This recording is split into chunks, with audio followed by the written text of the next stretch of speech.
of two, loses her life. The kids discovered her.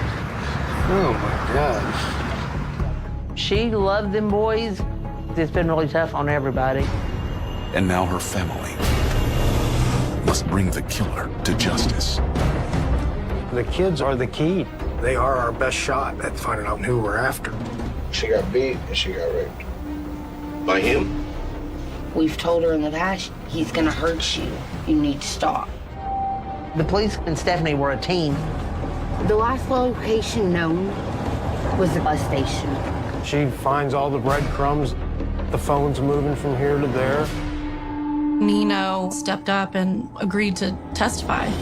The defense was attempting to shade her character. The defendant explained away all the circumstantial evidence. He's going to take the stand. And I'm thinking, oh my God. For those most affected by a homicide, the first 48 is just the beginning. This is the story of the fight for justice.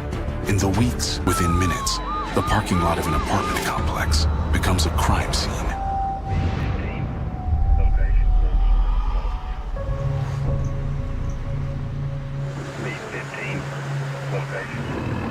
Morning, sir. How are you? The only details we got were there's a female found in the back of her vehicle, and it looks suspicious. She was in the fetal position, right here.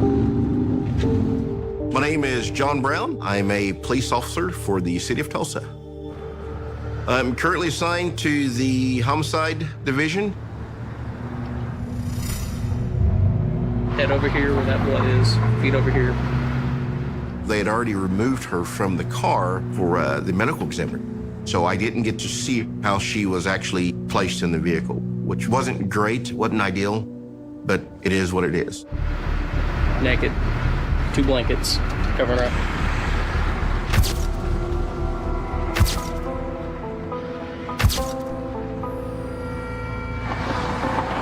No keys, no cell phone. And who's that gal? Car is checked back to Spence with Michelle. 34-year-old Michelle Spence was born and raised in Tulsa. A single mother, she worked as a dental assistant to support her young sons, Nino and Rian.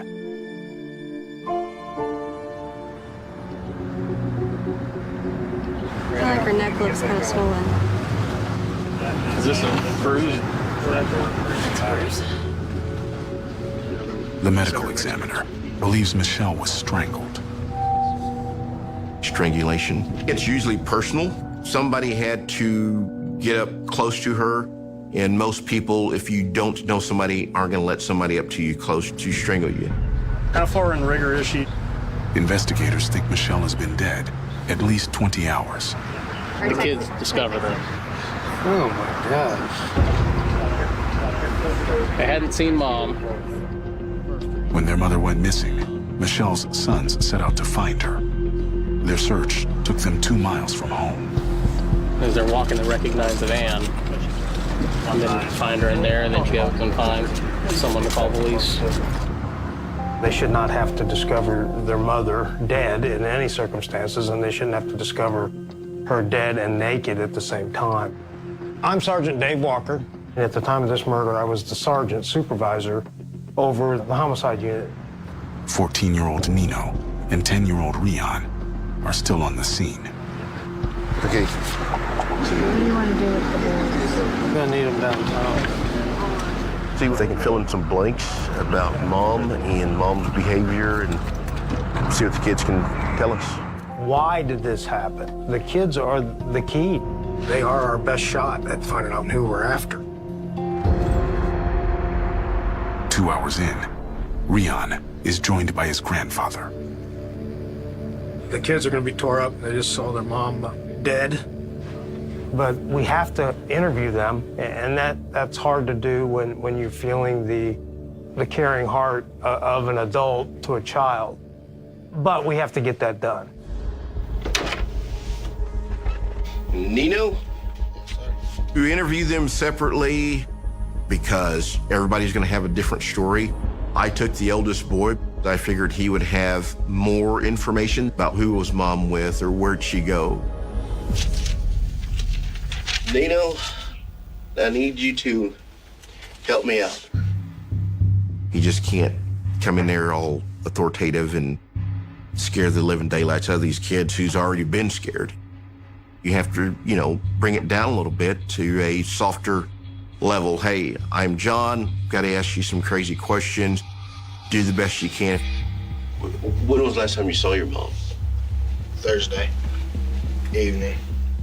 She came home. Nino says after his mom finished work last night, she dropped Rion and him off at their dad's house. Okay, so you guys are at Dad's house Thursday. Friday, come and go. Did you hear or talk to your mom?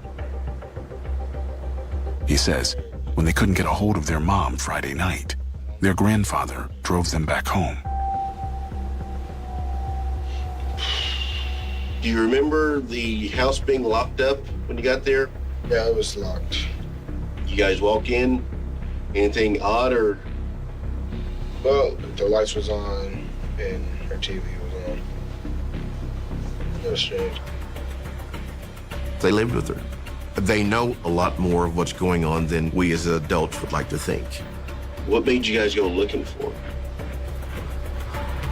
It felt like something was wrong. Why do the kids walk from their house to discover the body? I mean, that is a big thing that we have to figure out. You went to go look for him? I was kind of worried for him. You walked down the street? I saw her car, and then we started walking around the apartment, calling her name. And then Neil looks in the back. He sees covers and thumbs just stacked up. And feels them. And it's her. Didn't have any clothes on. Nothing. I've got kids, I know I care. But I know also you just take that moment and say, I got to get this job done. And then you shut that off. Because our job is find the killer. Why did you go that way? We're going to go see if she was at her friend's house. And what's her friend's name? Ernest. Rion says Renez lives across the street from where he and Nino found their mom's body. How long has your mom known Renez? Since I was like in 5th grade. And what grade are you in now? 8th. Is this your mom's friend or boyfriend? It used to be her boyfriend until he beat her. We're in the hospital. When did he do that? 2 years ago. All I remember, she got beat and she got raped. By him? He knew that mom had been raped and strangled a few years back. But the crazy thing is, that guy was still familiar to these kids. Were the police called? I don't know. You may not know this answer, but why would your mom continue to be friends with him? He said he wouldn't do it again.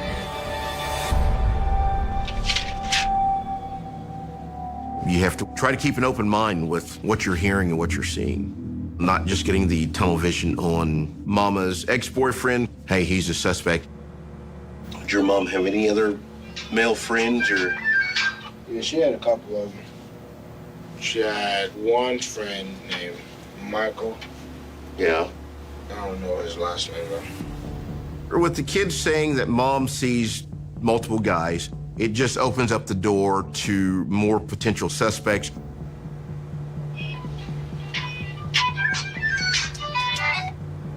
Hello? What's up, Stu?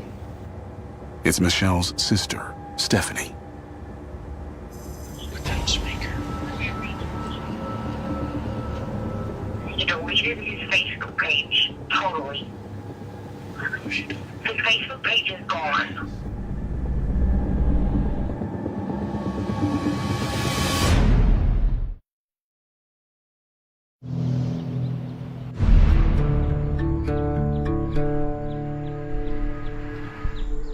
It's been really tough on everybody. The part that really bothered me a lot was the fact that the kids found her in the back of her car. I wasn't there to help them through it. My name is Vicki Spence. Michelle and Stephanie are my daughters. Michelle was the oldest. Stephanie was born 10 years after that. Watching Chloe feed the squirrels reminds me of when Michelle used to feed them. Chloe is Stephanie's daughter, and she was Michelle's niece.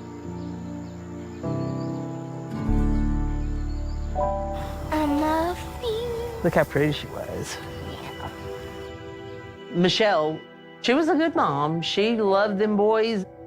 It's what happened with Michelle. Left 2 kids with no mom. You have to grieve for a certain period of time. You have to support each other.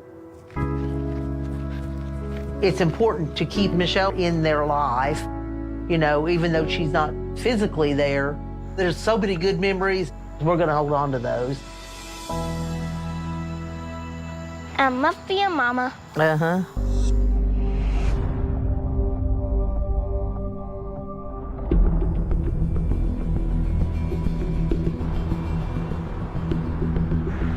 Four hours into the investigation, Michelle's sister, Stephanie, arrives at headquarters.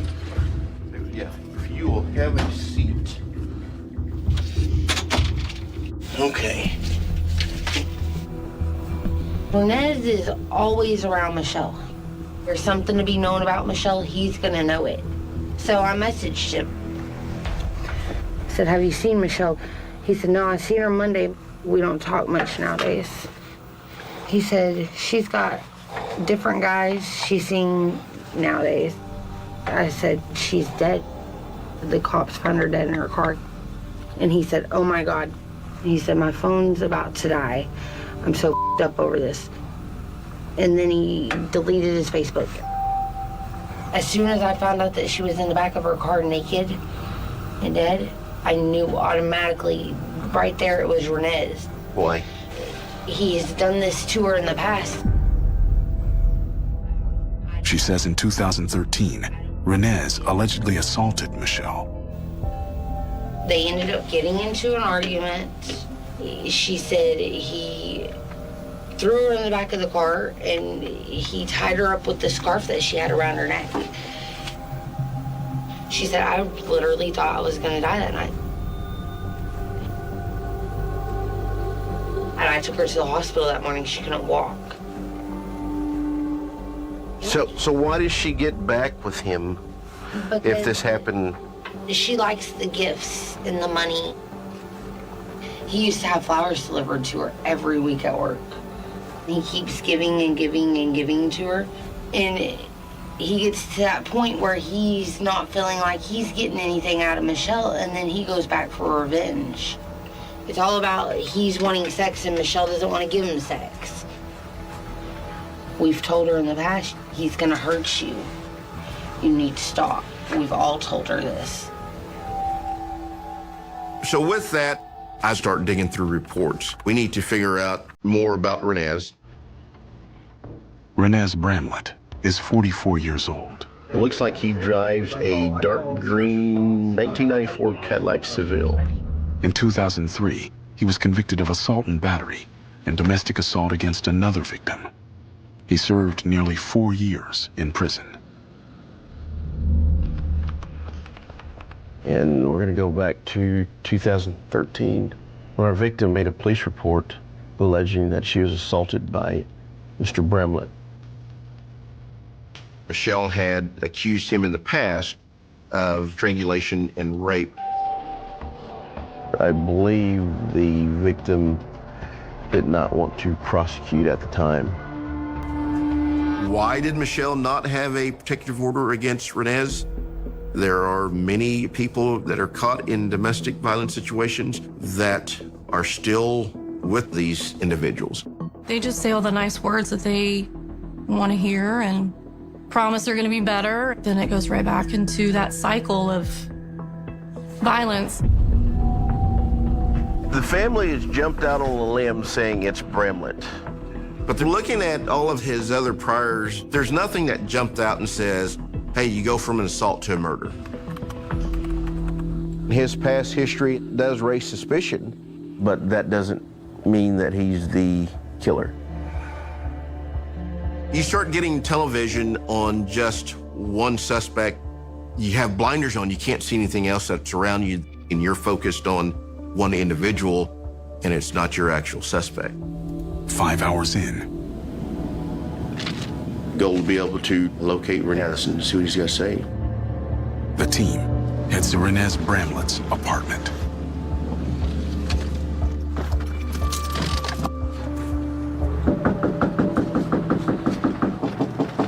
Renez Bramlett! Tulsa police! Come to the front door! It'd be nice if you could find some drag marks in the dirt and some blood. No, there's nothing. Looking for Mr. Bramlett, we searched the parking lot. No signs of his vehicle, no signs of Mr. Bramlett.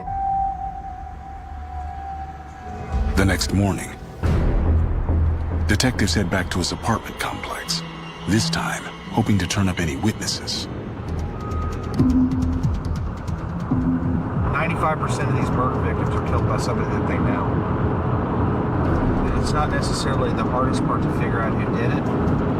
It's proving it.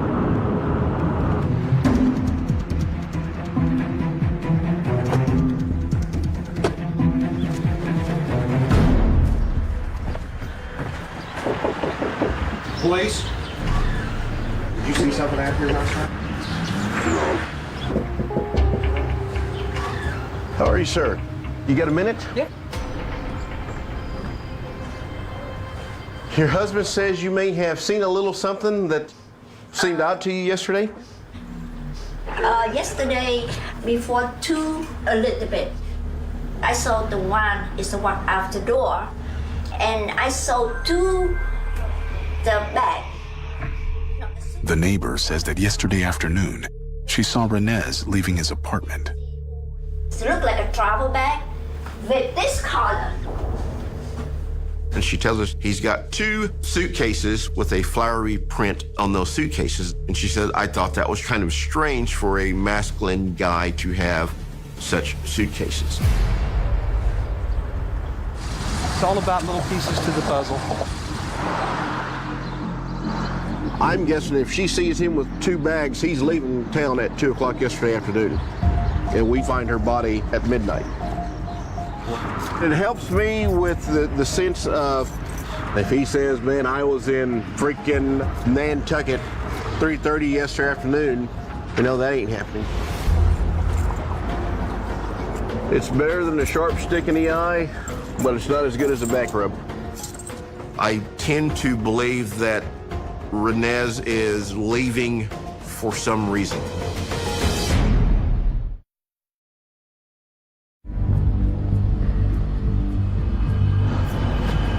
At this point, we don't have enough information to arrest Bramlett. It's real easy for me to think, yeah, you did it.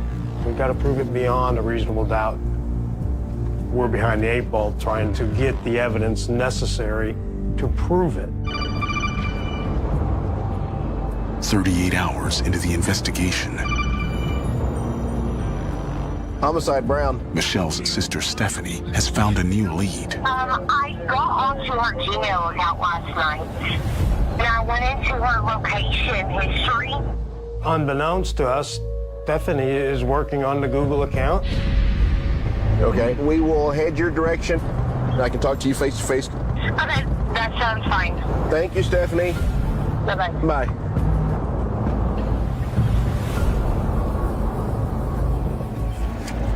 This was her Gmail account associated with that phone.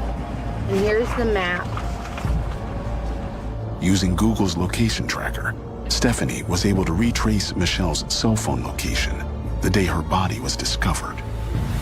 She finds all the breadcrumbs that the phone's moving from here to there. So it was kind of eye-opening to me. The last location known was the bus station. 1:47 p.m. GPS puts Michelle's phone at the bus station, 10 hours after she died. After she's dead, who would have moved her phone? The killer had moved it. So if we find a connection between that phone moving here and there and Bramlett, it's huge. I seen that and I was like, aha.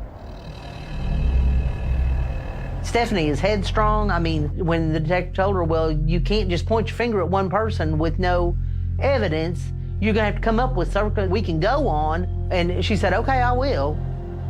Stephanie says, hey, this is the information that I've got that I can help you out with. So, good team effort.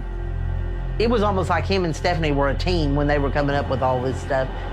Off to the bus station. Some good stuff on the Gmail account there. 40 hours in, You'll look your side, I'll look mine. Kennedy and Brown search the bus station parking lot for Inez's car. For a green caddy.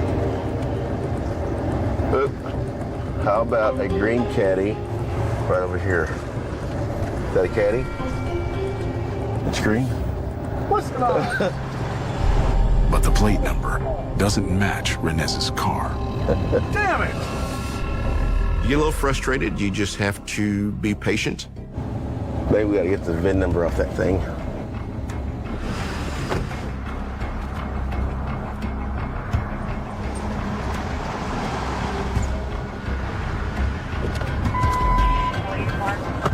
Yes, I need the last 6 of the item. 844063. That's the car. Wow. Tow it, get a warrant, get it processed, and see what's in it. Inside the bus station, I'm looking to see if that guy got on any of the buses getting out of here. March 20th, in the afternoon.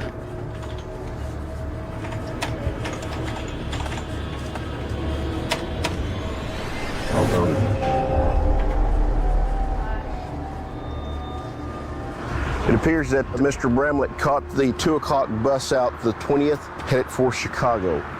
Not a lot of folks, if they had nothing to do with anything, run for any other reason, change tags on your car, park your car, and then take a bus out, so. 10 hours before the body's discovered, Bramlett's on the move to Chicago. It's very damning, him fleeing. If he's not guilty, he's sure done everything to make himself look good. I would concur. as the first 48 winds down. It's frustrating that you have the right individual, but yet you don't have enough evidence to put them in jail. Brown still needs to prove Renez was with Michelle the night she was murdered. Well, I'm going to start typing on a warrant for his records. We need his cell phone records, because if we can get his phone tracking in the same places where she's at, that would be awesome. Almost 2 weeks into the investigation, These numbers match. She's the lavender, the pink color. the team gets Michelle and Renez's phone records. We used the help of Kurt Bickle, who's a mapping expert. Anything to do with Bramlett's blue. The last ping was 218. We're able to plot which towers her phone's hitting off of. We then start getting towers for Renez Bramlett's cell phone. Here's number one. Kurt's able to create a map where it shows Michelle and Renez's phone running together. So we're starting out when she arrives home, and then everything just flows. The team thinks Renez killed Michelle near her home, then put her body in her car.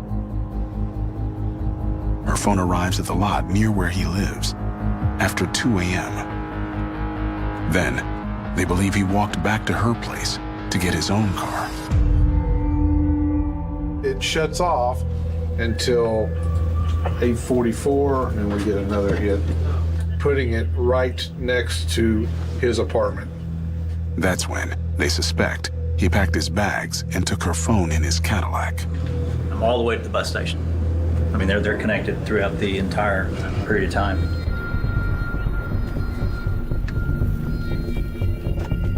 We've got a map so you can see it and be able to say, aha, he's here. So we started hitting every place that we could find along that route. And with that is a Quick Trip. Quick Trip has phenomenal video. Detective Kennedy is able to find a Mercedes SUV, which is what Michelle drove. Sure enough, 5 hours after detectives believe Renez left Michelle's body in that car, there's an individual walking that we believe is also going to be Mr. Bramlett. The physical and the time frame fits. But that still doesn't prove Renez was with Michelle. I wanted to be able to sit there and look Renez in the eyes and ask him some questions, then be able to say, I'm ready to charge him.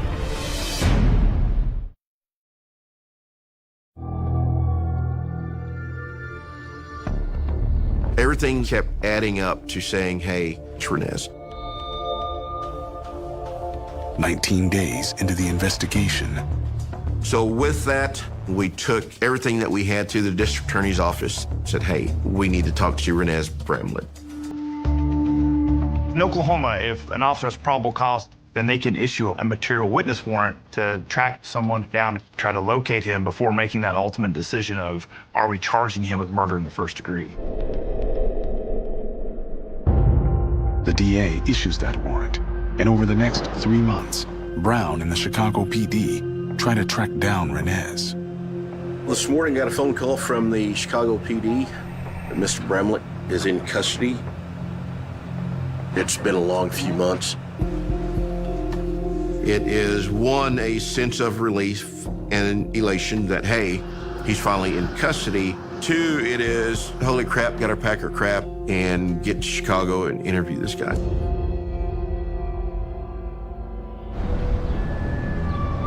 How do you know who I am, man?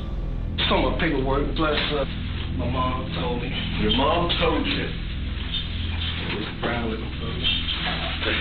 Well, how'd you know it was me, though? It could have been somebody else that sent down here to come talk to you. Brown? Yes, sir? It sounds like a black man. I understand. Well, since you know who I am, this is Detective London. So, give me your perspective of your relationship with Michelle. I love her. She's my best friend. Even though Michelle had a breakdown. She just went on a party spin. I try to keep her grounded. She didn't want no part of it. Sometimes she wanted to be carefree. I wasn't ready to say at that point in time, there's not some other boyfriend we don't know about or some other guy we don't know about. So was she intimate with other guys? Yes, always. What if there's that outside chance? If there's anybody else in her life that would have done this? So I didn't know whether one of these different guys was jealous of her relationship with Renez, or Renez was jealous of her relationship with these other guys. I mean, you still go by to see her, though, right? Last time I seen her was the Monday before St. Patrick's. She was having St. Patrick's party with her friend. Renez claims the last time he saw Michelle was 3 days before she was killed. What's going on in my mind is he's just locked himself into a story. Your phone puts you in the street out in front of her house. It's my phone. Yeah. What is important about Bramlett's interview is that he denied any other contact with her, except for earlier in the week. That denial just flies in the face of the cell phone evidence. It's as good as a confession. Renez is extradited back to Tulsa and charged with Michelle's murder. This is only gonna take a couple minutes. Yep, that's yours, man. Even though Renez has been arrested, this is still not a slam dunk because you still have to get up in front of the jury and prove this is the guy. August 2015. It's now up to Assistant DA Kenneth Elmore to prepare the case for trial. We have an abundance of circumstantial evidence, but there wasn't direct evidence. You'll open up for me? That's it. As part of the investigation, swabs were taken from Michelle's body, and some of those swabs had foreign, unknown DNA. This DNA could be the real killer. If the DNA belongs to Renez, that could further prove that he was with Michelle the night she was killed. Any questions for me, Mr. Bramlett? The judge and jury, they want evidence, they want proof, they want a smoking gun. So hopefully we have a hit with the DNA. The lab results finally come in. Foreign DNA was not Renez Bramlett's. The defense is going to ask and say, hey, well, where'd these come from? If you don't know, they may have a chance to be able to succeed in getting their client a not guilty verdict.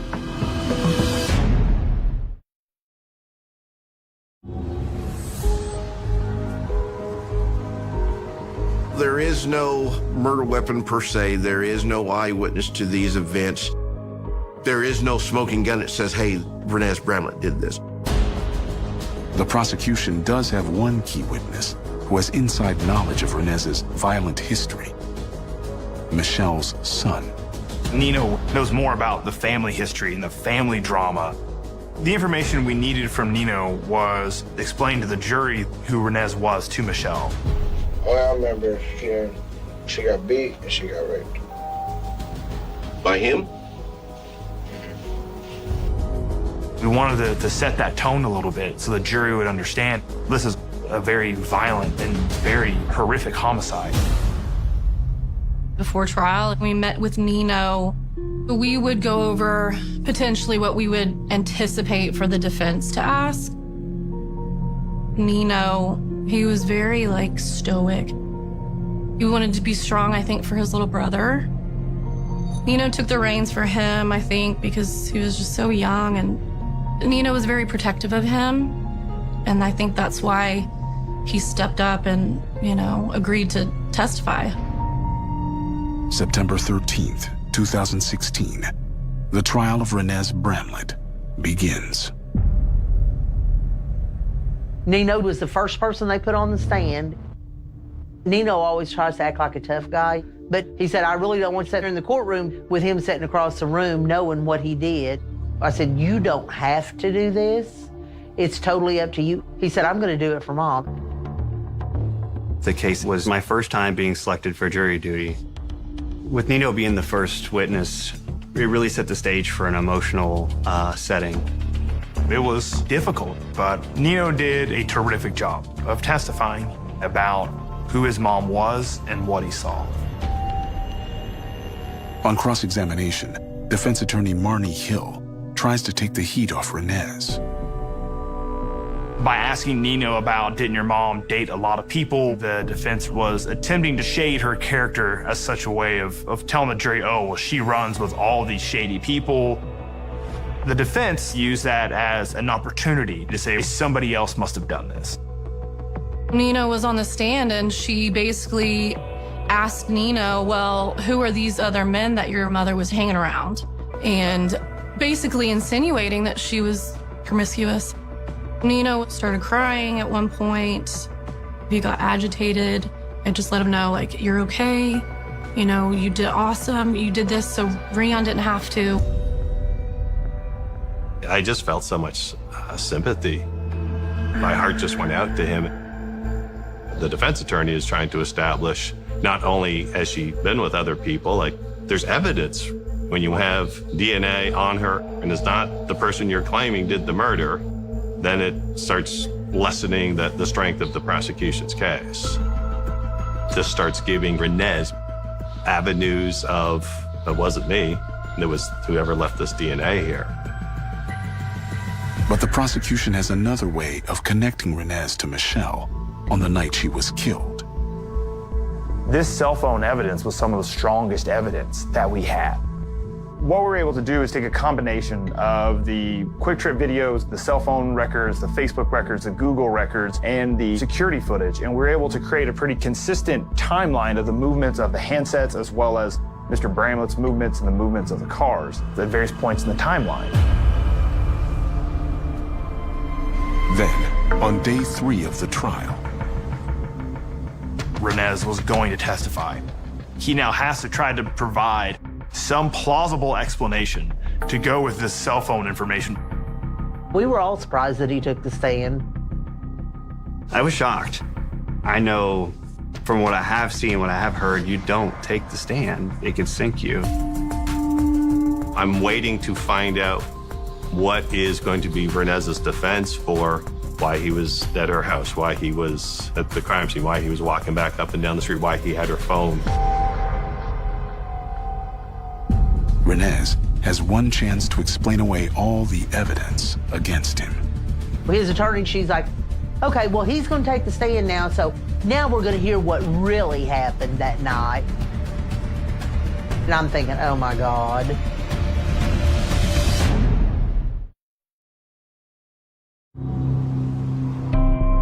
The defense attorney is trying to establish Renez's story, but they did not know what he was going to say on the stand. A year after Michelle's murder, Renez Bramlett takes the stand in his own defense. He told the jury that, yes, he did smoke PCP with Michelle that day. She wanted more. I asked her, give me your phone so I know you'll have to come back to me. I know you're safe. His story to the jury was, oh, well, I'll stay here, but I'll keep your cell phone to make sure that you come back so you don't ghost me. And so it kind of explains the cell phone evidence. Renez testifies that while Michelle was out buying more PCP, he fell asleep playing video games. I woke up the next morning. She wasn't there. He says he walked back to get his car at Michelle's house.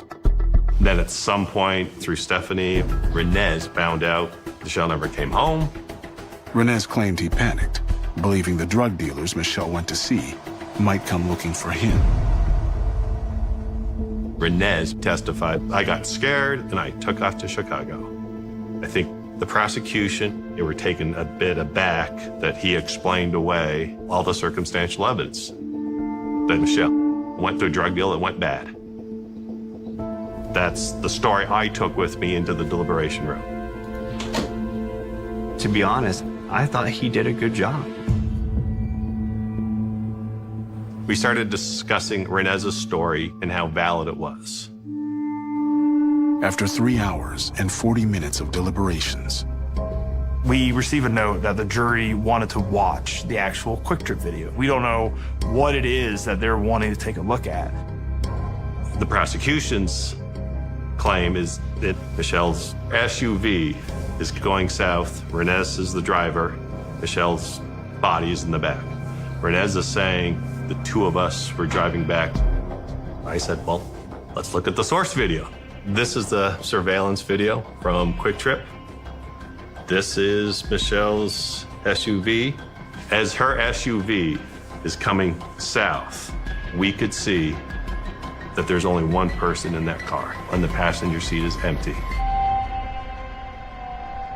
There's a little coffee shop. I went down there and got us a cup of coffee, and by the time we were getting ready to leave, I got a phone call. The jury's back. I was like, uh-huh.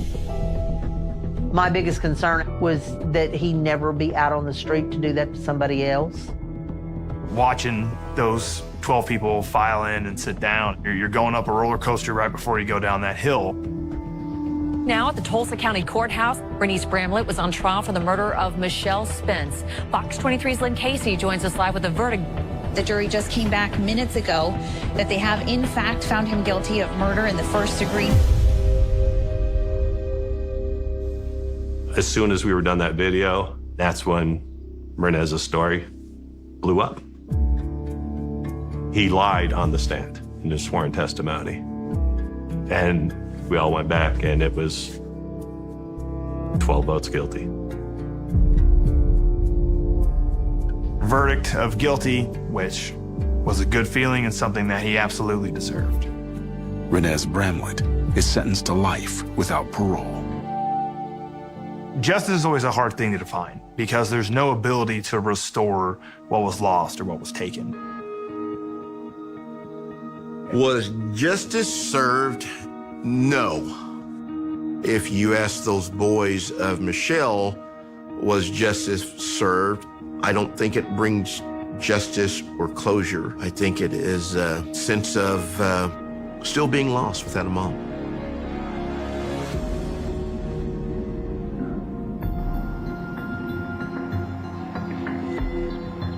And there's Aunt Muffy and Rion when he was just little. And I see Nino's little bit hair. Yeah. I was really concerned about Nino because there was times he got in trouble at school because someone would say something about his mom. He had been known to lash out. I told him, you don't fight with him. You just say a prayer for him because that's what they need. And there's Rion when he graduated from kindergarten. Wait, you can graduate? Yeah, he graduated from kindergarten. Cool. Nino had called me and he said, what happens if we go into foster care and me and Rion are separated? I said, that's not gonna happen. So I met with his dad's side of the family and I said, I will take them and they can live with me. So everyone was in agreement with that. Vicky moved into Michelle's home with her grandsons. So we were like a whole family in this house that she had. The first thing investigators noticed was not the blood, it was the silence. On a cold Tennessee morning in 1989, a small community woke to the kind of quiet that feels normal until someone realizes a familiar face is missing. By sunrise, 22-year-old Laura Bennett had vanished. Her car was still there.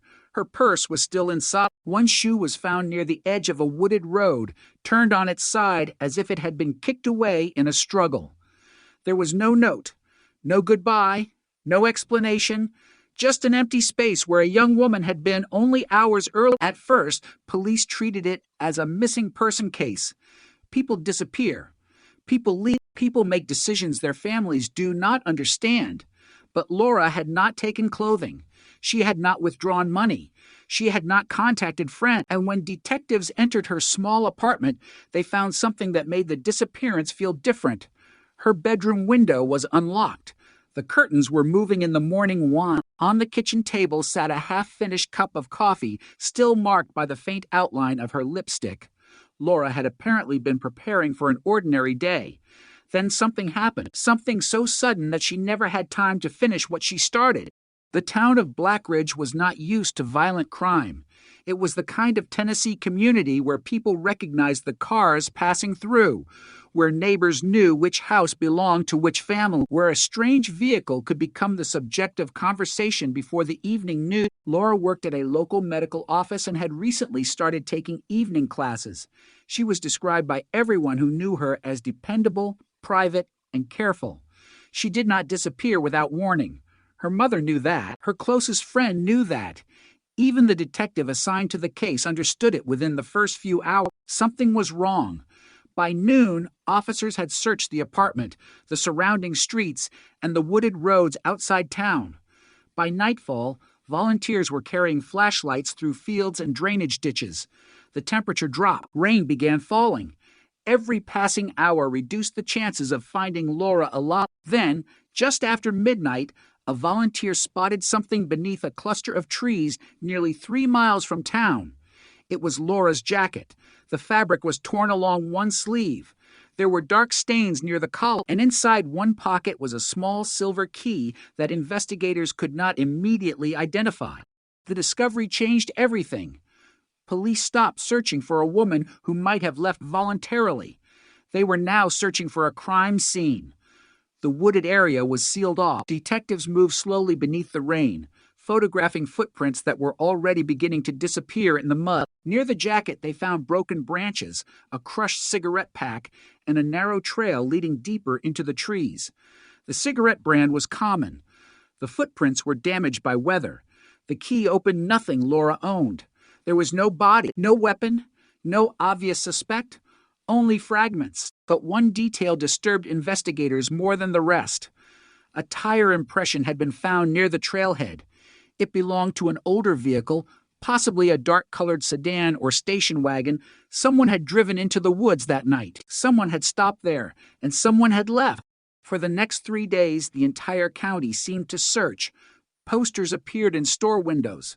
Radio stations repeated Laura's description. Police interviewed co-workers, friends, former boyfriends, neighbors, and anyone who had seen her during the final 24 hours. One witness claimed she had seen Laura standing outside the medical office shortly before 8 that evening. Another remembered a dark sedan parked across the street. A third witness reported hearing a woman's voice near the wooded road around 10:30. None of them could agree on the exact time. None could identify the driver. The investigation began to fracture under uncertainty. Every clue opened another question. Every answer created another possibility. Then came the first major break. A mechanic named Daniel Mercer contacted police and told them something he had initially considered too insignificant to report. 2 nights before Laura disappeared, a dark sedan had been brought into his garage for repair. The driver had asked him to fix a damaged rear light. Mercer remembered the vehicle because the driver seemed nervous. The man had kept looking toward the street while speaking. He paid cash. He left quickly. Mercer remembered the license plate number only partially, but detectives were able to trace the vehicle to a local construction company. The car had been assigned to an employee named Thomas Reed. Reed was 31. He lived alone. He worked nights on construction sites outside town. He had no major criminal record. He knew Laura. That fact emerged during the first interview. He had met her through a mutual acquaintance and had spoken with her several times at a local diner. Reed insisted they were not romantically involved. Laura had rejected him once, he said, but there had never been an argument. He told detectives he had been working outside town on the night she disappeared. His supervisor confirmed that Reed had been scheduled for work. For a moment, the alibi appeared solid. Then detectives checked the time card. Reed had clocked in at 11:47 p.m. Laura was last seen around 8. 3 hours had disappeared. When investigators asked where he had been before work, Reed changed his answer. First, he said he had gone home. Then he said he had stopped for gas. Then he claimed he could not remember. Detectives searched his vehicle and found nothing directly connecting him to Laura. No blood, no clothing, no weapon, no trace evidence that could survive in court. The tire pattern from the woods was consistent with several vehicles, including Reed's sedan, but it was not unique. His story looked suspicious, but suspicion was not proof. Then the case went cold. Months became years. Laura's photograph faded on bulletin boards. The volunteers stopped searching. The television cameras disappeared. Her family continued looking, but the town moved forward. New houses were built. Businesses changed owners. Children who had watched the search grew into adults. The wooded road where the jacket had been found became overgrown. The name Laura Bennett remained known to those who loved her, but for everyone else, the case became a sentence repeated whenever old mysteries were discussed. There was no body, no confession, no arrest. The cold case sat untouched for years until technology finally began opening doors that investigators in 1989 could not even imagine. In 2017, a newly formed cold case unit reopened Laura's file. The detectives began with the evidence that had survived. Old photographs were digitized. Clothing was sent for modern forensic testing. The key found in Laura's jacket was re-examined. The tire impressions were compared against archived photographs. And most importantly, investigators located a sealed evidence envelope containing something that had been almost forgotten, a small strip of fabric recovered from the wooded area in 1989. Modern testing revealed a microscopic biological trait. The sample was incomplete. It was not enough to immediately identify a person, but it was enough to establish that someone other than Laura had handled the fabric. Investigators began rebuilding the final hour. The old witness statements were compared with phone records, business receipts, employment logs, and maps. A timeline slowly emerged. Laura had left work shortly after 8. She had apparently stopped at a convenience store. A cashier remembered her buying coffee. Security cameras did not exist in the store then, but the register receipt survived in an old accounting archive. The timestamp placed Laura there at 8:17 p.m. 20 minutes later, a second purchase appeared on the same register. The customer was Thomas Reed. For nearly 3 decades, that detail had been buried in paper. Reed had told police he never saw Laura that night. Now the records suggested otherwise. Investigators found Reed and questioned him again. He was older. His voice was slower. His memory was supposedly worse, but when detectives mentioned the convenience store, his expression changed. He claimed he had forgotten. He said he might have been there but could not remember seeing Laura. When asked about the dark sedan, he said hundreds of cars passed through the area. When asked why his vehicle had been seen near the wooded road, he became defensive. Then detectives asked about the silver key. Reed stared at the table. For the first time in the interview, he stopped speaking. The key had never been identified in 1989. Modern investigators traced it through an old locksmith catalog and discovered that it belonged to a storage facility on the outskirts of Blackridge. The facility had closed years earlier. Its records were nearly destroyed, but one employee remembered that Laura had once rented a small storage unit there. The lock had been changed after her disappearance. Inside the unit, investigators found nothing connected to the murder, but buried inside an old box was a photograph. Laura was standing beside a dark sedan, and behind the wheel was Thomas Reed. The photograph had been taken months before Laura disappeared. It did not prove murder. It proved something far more important. Reed had lied about how well he knew her. For decades, he had insisted their relationship was casual and brief. The photograph suggested otherwise. Investigators discovered letters between them. Some were friendly, others were angry. One contained a sentence that suddenly took on terrifying significance. Laura had written that she was afraid someone was watching her. The investigation accelerated. Detectives reconstructed Reed's movements on the night Laura vanished. His work alibi collapsed under scrutiny. His supervisor admitted Reed had arrived late and had seemed unusually agitated. A former co-worker remembered seeing him washing something from the back of his vehicle before leaving for work. Another witness recalled that Reed had asked whether anyone had reported a woman missing. The evidence was no longer one dramatic clue. It was a chain. And at the center of that chain was a man who had spent 28 years insisting he had nothing to do with Laura Bennett's disappearance. Then came the forensic breakthrough. The biological trace from the fabric was compared against a legally obtained sample associated with Reed. The result was not announced immediately. Investigators waited for confirmation. Then the second laboratory produced the same conclusion. The trace was consistent with Reed. After nearly 3 decades, the cold case had finally cracked. But the most shocking discovery was still buried beneath the silence. Reed had known exactly where Laura's body was. Investigators confronted him one final time. They placed the photograph on the table. They placed the old receipt beside it. They showed him the evidence from the woods. They told him that the forensic results had connected him to Laura's clothing. For several minutes, Reed said nothing. Then he asked one question. "Did you find her?" The room went silent. Detectives knew immediately. They had never told him that Laura's body had not been found. Reed had just revealed what only the killer could have known. After 28 years, the mystery was no longer a question of who had been near Laura. It was a question of what Thomas Reed had done after taking her into the darknet. His arrest sent shockwaves through Blackridge. People who had known him for years struggled to understand how someone could carry a secret for so long. Some remembered him as quiet. Others remembered him as distant. No one remembered him as a murderer. But cold cases do not always end with a dramatic confession. Sometimes they end with one careless sentence, one forgotten receipt, one piece of fabric, one lie that survives for decades until technology finally becomes powerful enough to expose it. Laura Bennett had been missing since 1989. Her name had never truly disappeared. It had waited.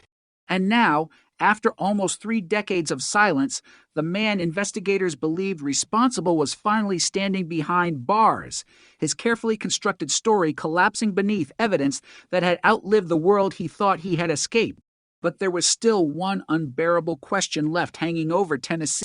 Where was Laura? And why had the killer spent 28 years keeping that final secret?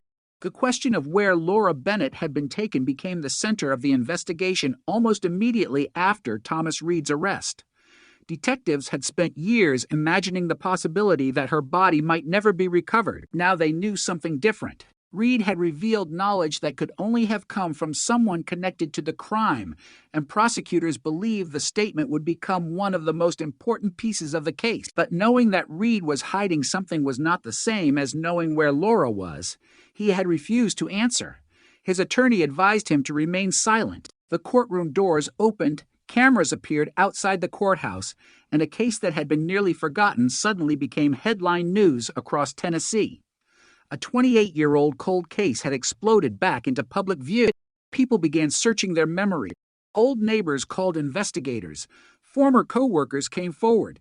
People who had been teenagers in 1989 suddenly remembered cars, voices, arguments, strange lights in the woods. One former gas station employee contacted police and claimed he remembered seeing Reed on the night Laura vanished. He said Reed had stopped for fuel shortly after 9 o'clock.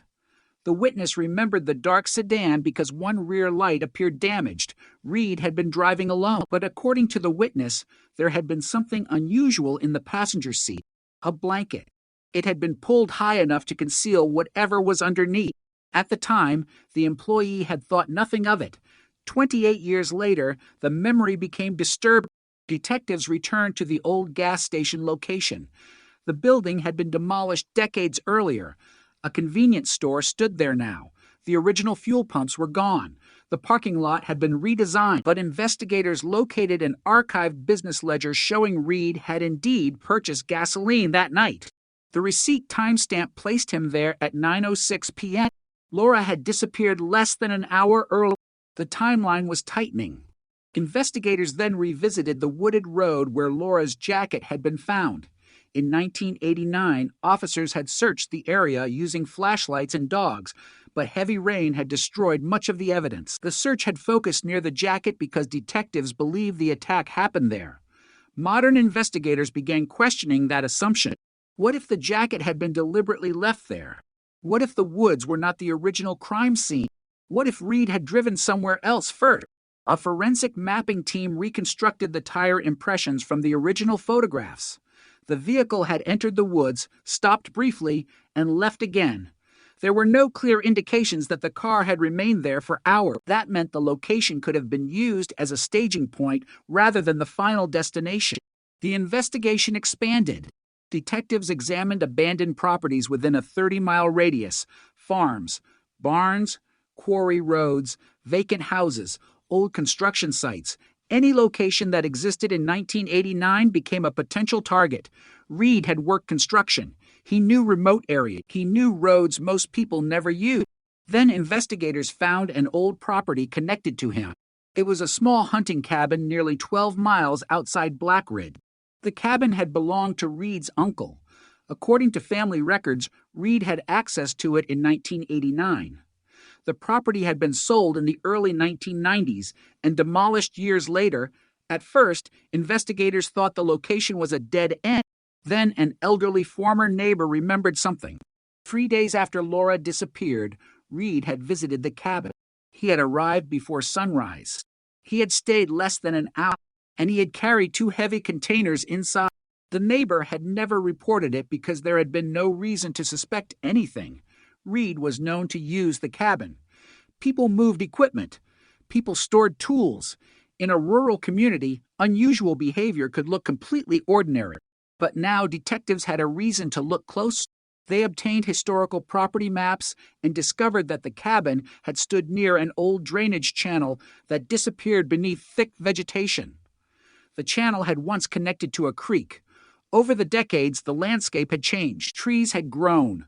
Soil had shifted. Roads had been widened, but the investigators believed the ground might still hold evidence. A search team entered the property. Nothing happened for hours. Then a cadaver dog stopped beside a section of earth roughly 20 feet from the former cabin foundation. The dog circled. Then it sat. Investigators marked the location.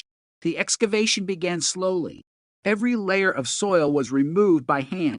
The first discovery was a piece of rusted metal, then a fragment of fabric, then something that looked like a small piece of jewelry. Laura's family had provided photographs showing the jewelry she had worn in 1989. One image showed a small silver pendant around her neck.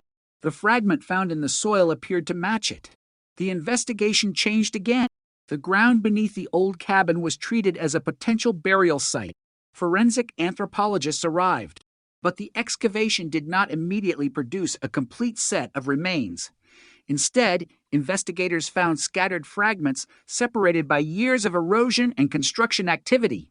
Some had been disturbed by animals, others appeared to have been moved by flooding. Then came the discovery that stunned the team. A small section of bone was recovered from deeper soil. Laboratory testing later confirmed it was human. The age was consistent with Laura. The sex was consistent with Laura. And a subsequent DNA analysis provided the final confirmation. After 28 years, Laura Bennett had been found. The news spread through Blackridge faster than any official statement could contain it. People gathered outside the courthouse. Reporters filled the streets. Laura's photograph appeared again on television screens. Her family, who had spent decades living with uncertainty, finally had an answer. But the answer was devastating. Laura had not left. She had not started a new life. She had not disappeared by choice. She had been killed. Investigators now focused on the final hours of her life. The evidence suggested Laura encountered Reed shortly after leaving work. Whether he approached her voluntarily or forced her into his vehicle remained unclear. Prosecutors believed Reed had convinced her to get into the car because she knew him. That theory explained why there were no obvious signs of a struggle at the convenience store and why witnesses did not report hearing a confrontation. Laura trusted someone she knew. That trust may have been the weapon that killed her. Detectives examined the letters recovered from the storage unit. One of them contained a warning. Laura had told a friend that Reed had become increasingly possessive. She had attempted to distance herself from him. She had told him their relationship was over. Reed apparently disagreed. There was another letter. This one was never sent. It had been found folded inside a book belonging to Laura. The handwriting had been authenticated. The message was short. Laura wrote that she believed someone had been following her. She never named Reed, but she wrote that she was frightened. That single page became one of the most painful pieces of evidence in the entire investigation. Laura had sensed danger. She had tried to create distance, but she had no idea how close the danger already was. The prosecution began assembling its case. DNA evidence connected Reed to the fabric. The photograph established his relationship with Laura. Financial and employment records destroyed parts of his original timeline. Witness testimony placed him near Laura on the night she disappeared. The gas station receipt placed him on the road shortly afterward. The cabin connected him to the location where Laura's remains were ultimately recovered. And then there was his statement. "Did you find her?" 8 words. 8 words that transformed a decades-old mystery. Reed's defense argued that the statement had been misunderstood. His attorney claimed Reed could have learned information from media reports or investigators during the interrogation, but detectives insisted that the location of the remains had never been publicly disclosed. The question became a battle over memory, evidence, and time. Could a man really carry a secret for 28 years? Could someone commit a murder, hide the body, build a normal life, and wake up every morning knowing that one day the truth might return? The answer appeared to be yes. Reed had married. He had changed jobs. He had moved twice. He had attended family gatherings. He had stood beside friends who believed him innocent. And all the while, Laura Bennett's family had been waiting. The emotional impact of the discovery reached far beyond the courtroom. People who had known Laura as a young woman began bringing flowers to the place where her remains had been recovered. A small memorial appeared near the old cabin property. Candles were placed beneath trees. Someone left a photograph of Laura wearing the same smile her family remembered. For the first time in decades, there was a place to mourn. But there was also anger. Why had the case remained unsolved for so long? Why had Reed's original timeline not been examined more aggressively? Why had investigators dismissed the possibility that the wooded area was only a temporary location? And why had evidence collected in 1989 remained largely untouched until modern technology forced the case open? Those questions became part of the public conversation. The original detectives were no longer able to answer all of them. Some had retired. Others had died. Records were incomplete. Memories had faded. But one retired investigator agreed to speak with the new cold case team. He brought an old cardboard box. Inside were photographs from the original investigation. There was Laura's apartment, her abandoned coffee cup, the broken branches, the jacket beneath the trees. and one photograph of a muddy tire impression. The retired detective stared at it for several seconds. Then he said something that stayed with the investigator. "We were looking in the wrong place." For 28 years, everyone had assumed the woods were where the crime happened. The new investigation showed they may have been where Reed wanted investigators to look. That realization gave the entire case a new meaning. The jacket may not have been discarded in panic. It may have been planted. The tire tracks may not have been evidence of where Laura died. They may have been evidence of where Reed wanted the investigation to end. If that was true, then the killer had manipulated the crime scene from the beginning. He had created confusion. He had relied on rain. He had relied on darkness. He had relied on the limitations of 1989 forensic science. Most importantly, he had relied on time. And for almost 3 decades, time had protected him. But time had also preserved the evidence. The fabric survived. The photograph survived. The receipt survived. The letters survived. The record survived. And Laura's name survived. As investigators prepared for trial, they knew the prosecution had built something that would have been impossible to build in 1989. Not because one miracle clue had appeared, but because dozens of forgotten fragments could finally be connected. The cold case had not been solved by a single discovery. It had been solved by the accumulation of truth, one piece at a time, one lie at a time, one surviving record at a time. And now Thomas Reed faced the possibility of spending the rest of his life answering for what happened on a Tennessee night in 1989. But prosecutors still needed to prove exactly what happened between Laura leaving work and the moment her life ended. There was one final piece of the timeline missing, and buried inside the old evidence was something investigators had overlooked for nearly 3 decades. A recording. Not a confession. Not a police interview. Something much smaller. A voice captured accidentally in the background of a completely unrelated telephone call. The recording had been sitting in an evidence archive since 1989. No one had listened to it in decades. When investigators finally played it again, they heard a sound that changed the direction of the case once more. A car door slammed. A woman's voice spoke a single sentence. And then, in the background, a man's voice answered. The voice was faint, distorted, but investigators believed they knew exactly who it belonged to. The recording had been preserved on a magnetic cassette for nearly 3 decades, sealed inside an evidence box that had been moved from one police facility to another as departments changed, offices closed, and old files were transferred into storage. In 1989, no one had considered the recording important enough to analyze. It had been made during a telephone call involving a local business owner who had contacted police about an unrelated dispute.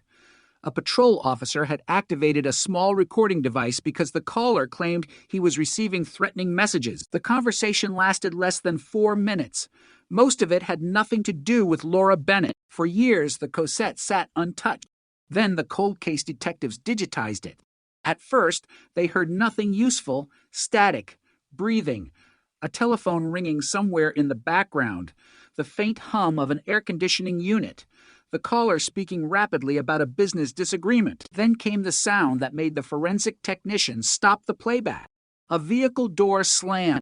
The caller continued talking. Another voice appeared in the background. A woman. Her words were almost impossible to understand. The technician isolated the audio, played it again. Then again. The sentence became clearer. "Please, just leave me alone." The room went silent. Investigators knew the voice could not immediately be proven to belong to Laura, but the timing was impossible to ignore. The recording had been made on the same evening Laura disappeared. The location of the telephone call was less than 2 miles from the route Reed was believed to have taken, and the voice had been captured shortly after 9 o'clock. The second voice came only seconds later. Male. Low. Calm. "Get in the car." The detectives listened again. The words were faint, but unmistakable enough to trigger a new forensic comparison. They had Reed's voice from his 2017 interrogation. They had recordings from old interviews. They had archived telephone messages. The voice analysts began comparing speech patterns. They did not claim that a voice alone could prove murder. Too much time had passed. The recording quality was poor. Background noise distorted several syllables, but the analysis identified similarities in rhythm, pronunciation, and vocal characteristics between the unknown male voice and Reed. Then investigators discovered something even more troubling. The telephone call had been recorded at a small insurance office. The office was located directly across the street from the convenience store where Laura had made her final purchase. Suddenly, the timeline became sharp. At 8:17 p.m., Laura entered the store. At approximately 8:30, Reed appeared nearby. At 8:41, witnesses reported seeing a dark sedan. Around 8:50, a woman was heard arguing near the insurance office. At 9:06, Reed purchased gasoline, and shortly afterward, his vehicle was seen heading toward the rural road. The entire sequence could fit together, but detectives needed more than a plausible story. They needed proof. They returned to the surviving evidence. Laura's jacket was examined again. Modern microscopy identified several fibers that had not been documented in the original report. Most were common. One was unusual, a synthetic upholstery fiber consistent with the interior fabric of an older vehicle. Investigators compared the fiber to photographs of Reed's sedan. The upholstery pattern appeared similar. That still was not enough.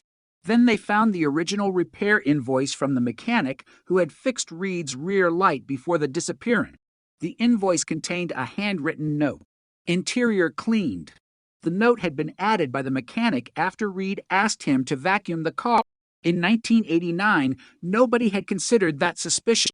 Now it looked different. Why would a man suddenly insist on having the interior of his vehicle cleaned immediately before a woman disappeared? The mechanic was interviewed again. His memory was incomplete, but one detail returned. Reed had been unusually concerned about the back seat. He had told the mechanic that someone had spilled something there. The mechanic remembered seeing a dark stain beneath the rear floor mat. He had assumed it was oil. Investigators searched for the old floor mat. It was gone, but the mechanic had retained something else, a small piece of fabric he had removed from beneath the mat during the repair. He had thrown it into a box of miscellaneous automotive scrap. That box had remained in his garage for decades. Investigators retrieved it. The fabric was tested. There was no usable DNA, but the weave was consistent with the same type of material found on Laura's clothing. The case was becoming harder to dismiss as coincidence. Reed's defense team pushed back immediately. They argued that Laura and Reed had known each other. Any trace of Reed inside his vehicle or on Laura's clothing could have come from ordinary contact. They questioned the reliability of witnesses whose memories had been reconstructed after decades. They challenged the voice analysis. They pointed out that the biological evidence was incomplete. The defense had one advantage. There was still no eyewitness who had seen Reed kill Laura. There was no murder weapon. There was no complete forensic record from the original scene. And there was no confession. The prosecution needed to build a case from circumstances. But circumstances can become powerful when they form a single direction. Investigators discovered that Reed had made one phone call the morning after Laura disappeared. The number belonged to a former co-worker. The co-worker had died years earlier, but his family still possessed old telephone records and personal notes. One handwritten entry read, Tom asked if police had found anything near the old quarry. The old quarry. Detectives had never considered it central to the case. They searched historical maps. The quarry was less than 4 miles from the cabin. More importantly, it had been abandoned in 1989. The location was isolated. There were deep pits, water-filled depressions, collapsed access roads, and almost no reason for anyone to be there at night. Investigators brought search dogs. The first search produced nothing. The second search produced nothing. Then, near the edge of a drainage ditch, a dog reacted strongly to a patch of soil beneath several inches of gravel. The ground was excavated. A rusted metal object appeared. It was part of a vehicle jack. No identification. No fingerprints. Nothing that directly connected Reed. The team continued. Several feet away, they found fragments of an old plastic storage container. Inside was a piece of cloth. The material was degraded, but its color remained faintly visible. Blue. Laura had been wearing a blue sweater on the night she disappeared. The fragment was sent for testing. It was not large enough to establish a complete match, but the fibers contained traces of a chemical compound consistent with an industrial cleaning product. Investigators looked at Reed's employment history. In 1989, he worked for a construction company that regularly used the same chemical. The connection was indirect. Still, the pattern was becoming difficult to ignore. Then came the breakthrough that investigators had been waiting for. A former construction worker named Michael Harlan contacted the cold case unit. Harlan had been 17 in 1989. He had worked temporary jobs with Reed during the summer. He told detectives that the night after Laura disappeared, Reed had asked him to help move something from the cabin. Harlan had forgotten about the request until he saw the recent news coverage. He remembered Reed arriving before dawn. He remembered 2 containers, and he remembered one sentence. Reed had told him, "Don't look inside." Harlan never asked what was inside. He never reported it. He said he had assumed Reed was hiding stolen tools or construction material. But Harlan remembered another detail. One of the containers was heavy, far too heavy for what Reed claimed it contained. Investigators asked Harlan why he had waited nearly 30 years to speak. His answer was simple. He had been afraid of being wrong. He had spent decades wondering whether his memory was accurate. But when he saw the photograph of Laura on television, something came back. The same blue sweater, the same night, the same cabin, the same man. Harlan agreed to take investigators to the location where the containers had supposedly been stored. The cabin was gone. The property had been cleared, but the drainage channel remained. And that was where the forensic team eventually recovered the first human remain. The discovery gave new meaning to Harlan's memory. Investigators now believed Reed may have used the cabin and surrounding property to conceal Laura after the killing. But there was another possibility. Reed may have moved her more than once. The quarry, the cabin, the wooded road. 3 separate locations. 3 places where evidence had surfaced. The question became whether Reed had intentionally created multiple false trails. If he had, the murder was not simply a violent act. It was an organized attempt to control the investigation. That theory gained strength when detectives examined Reed's behavior after Laura disappeared. He had contacted several people. He had asked whether police were searching specific areas. He had followed newspaper reports. He had even attended one of the volunteer searches. That detail had never seemed remarkable in 1989. Now it was chilling. The man investigators believed had killed Laura had apparently walked alongside volunteers while they searched for her. He had listened to people calling her name. He had watched her family search the wood, and he had known she was already dead. The emotional weight of that realization was enormous. Laura's mother had spent years believing that someone might still know where her daughter was. She had joined searches. She had distributed photographs. She had answered phone calls from strangers claiming to have seen Laura. And all the while, the person investigators now believed responsible had remained nearby. The case had become more than a murder investigation.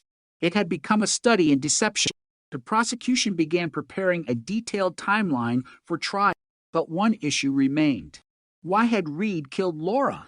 Investigators believed the motive was connected to rejection, obsession, and control. Laura had tried to end their relationship. She had told friends she felt uncomfortable. She had attempted to distance herself. Reed had not accepted it. The letters suggested escalating tension, but prosecutors knew motive alone would not convict him. They needed to reconstruct the final confrontation. The voice recording offered one possible answer. Laura's word, "Please, just leave me alone." Then Reed's response, "Get in the car." If the voice belonged to them, it placed both individuals together immediately before the disappearance. The recording was imperfect, but it had survived. Just like the receipt, just like the fabric, just like the photograph, just like Laura's name. The investigation had begun with almost nothing. Now it contained a timeline, physical evidence, witness testimony, forensic connections, and a suspect whose own words appeared to place him closer to the crime than he had ever admitted. Still, one question remained unanswered. What happened inside Reed's vehicle after Laura got in? And why did investigators believe the final confrontation may have begun long before that night? Buried among the old letters was a message Laura had written weeks before she vanished. She had described a moment when Reed became angry after she refused to see him. She wrote that he had looked at her and said something she could not forget, a sentence that seemed insignificant at the time. But after 28 years, it sounded like a warning. "If I can't have you," Reed had allegedly told her, "nobody will." The sentence was never reported to police in 1989. It existed only in Laura's private writing. And now, sitting in the evidence room decades later, it became one of the most disturbing pieces of the entire case, because if the words were genuine, then Laura had seen the danger coming. She had written it down. She had tried to protect herself. And still, on that Tennessee night in 1989, she disappeared. The cold case was no longer cold, but investigators were beginning to realize that solving the murder and proving it in court were two very different battles. The final fight would not take place in the wood. It would take place beneath courtroom lights, where every forgotten clue would be challenged, every witness questioned, and every surviving fragment forced to answer the same brutal question. Was Thomas Reed truly the man who had taken Laura Bennett's life? Or had investigators spent decades building a case around a man who simply happened to be standing closest to the mystery? The answer would depend on one piece of evidence, and that evidence had been sitting in a laboratory freezer for 28 years. The evidence in the freezer was a small plastic tube with a faded handwritten label.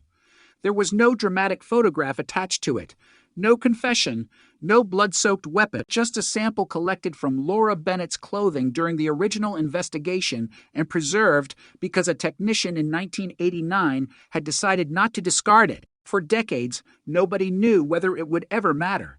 Technology had changed. Laboratories had changed. The case had changed. But the sample had remained exactly where it was, waiting for a question that could not have been asked in 1989. Now investigators had that question. Could the biological material inside the tube identify the person who had been in contact with Laura during the final hours of her life? The first test produced a partial profile. Not enough. The second test produced a stronger result. Still not enough. The laboratory tried again using newer amplification techniques. The sample was tiny. Contamination was a constant concern.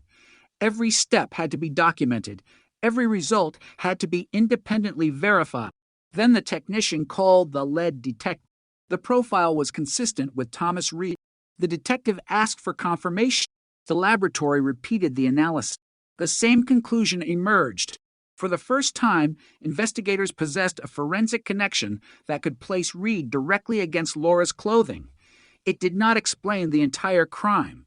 It did not tell them exactly when the contact occurred, but combined with everything else, it transformed the case. Reed's defense immediately attacked the evidence. His attorneys argued that Reed had known Laura and could have touched her clothing before the night she disappeared. They questioned the age of the sample.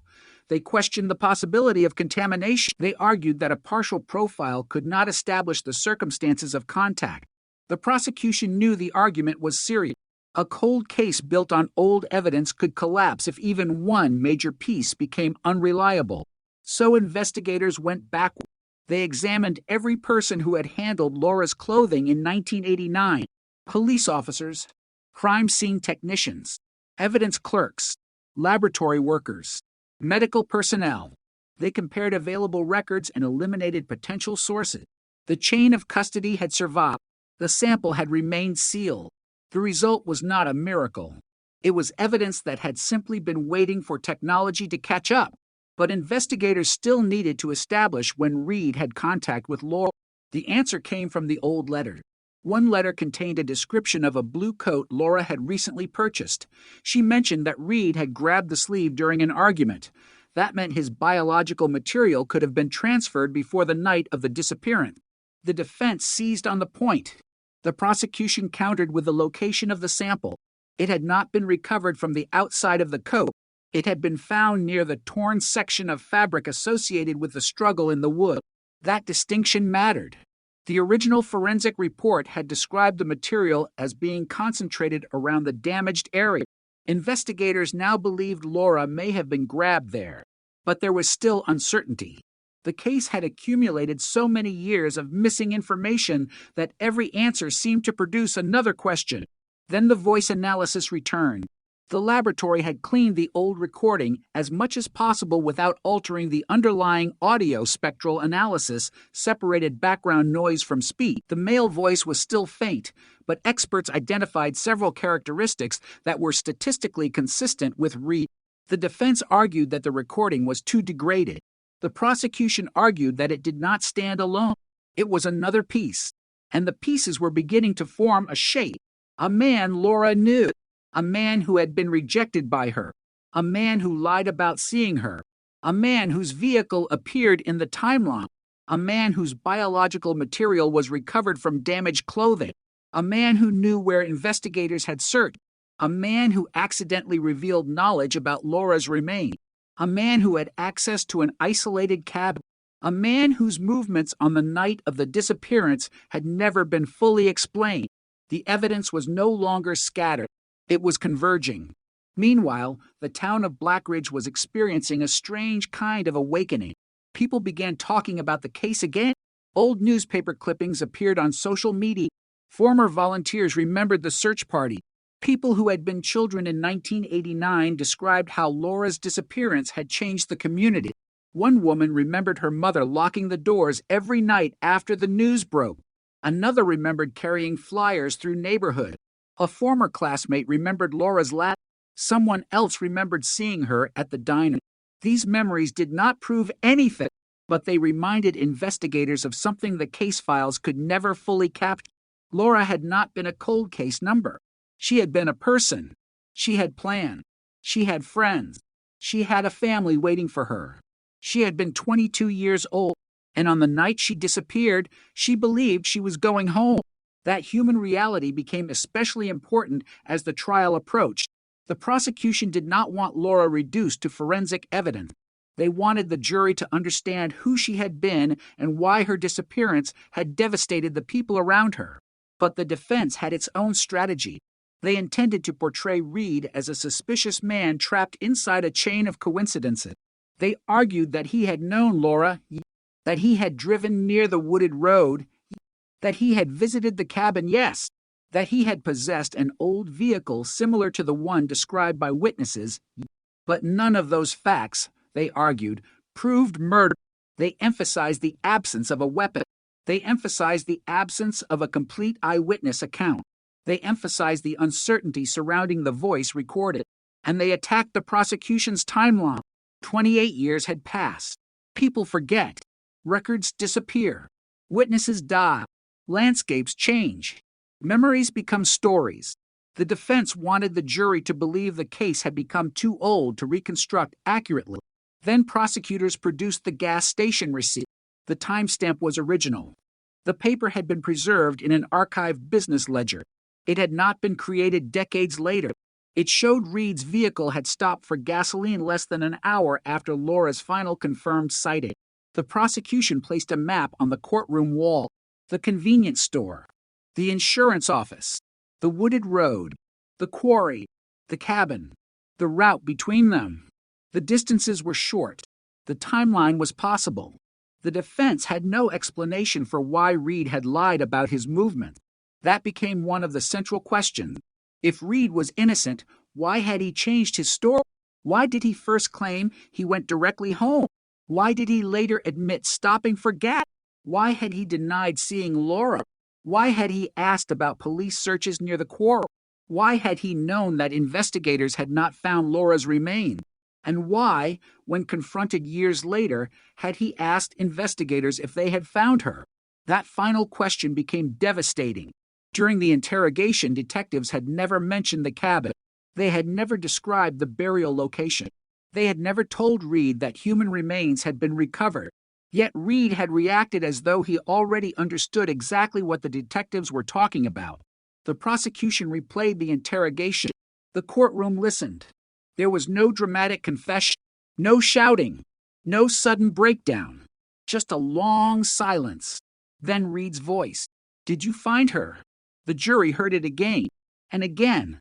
The defense tried to explain it. Maybe Reed misunderstood. Maybe he assumed detectives were referring to Laura's body. Maybe the question was prompted by news report.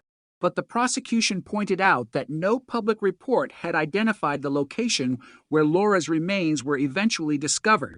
The knowledge had been inside the investigation, and now it appeared to be inside Reed. The case seemed stronger. But investigators discovered one final complication. A second DNA profile had been found on another piece of Laura's clothing. It did not belong to Reed. For several days, detectives wondered whether they had been wrong.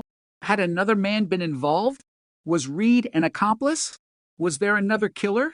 The discovery reopened the entire investigation. The unknown profile was entered into available databases. No match appeared. Investigators searched old records. Nothing. They tested relatives. Nothing.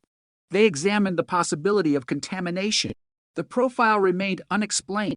For a moment, the entire case seemed to fracture. Then a forensic specialist noticed something. The second profile was located on the inside of Laura's jacket, not near the damaged area, not near the blood, not near the torn sleeve. Inside, the material was consistent with a common transfer from a person who had handled the garment months or even years earlier. The profile could have belonged to someone who had touched the jacket before Laura ever disappeared. It was not evidence of a second killer. The mystery narrowed again. Reed remained the central suspect. But there was still one problem. The prosecution needed to establish what happened after Laura entered the vehicle. That missing hour was the heart of the case. Investigators reconstructed the route using the old road network. Reed could have driven from the convenience store toward the wooded road. From there, he could have reached the quarry, then the cabin. The timing fit. But the motive for stopping at each location remained uncertain.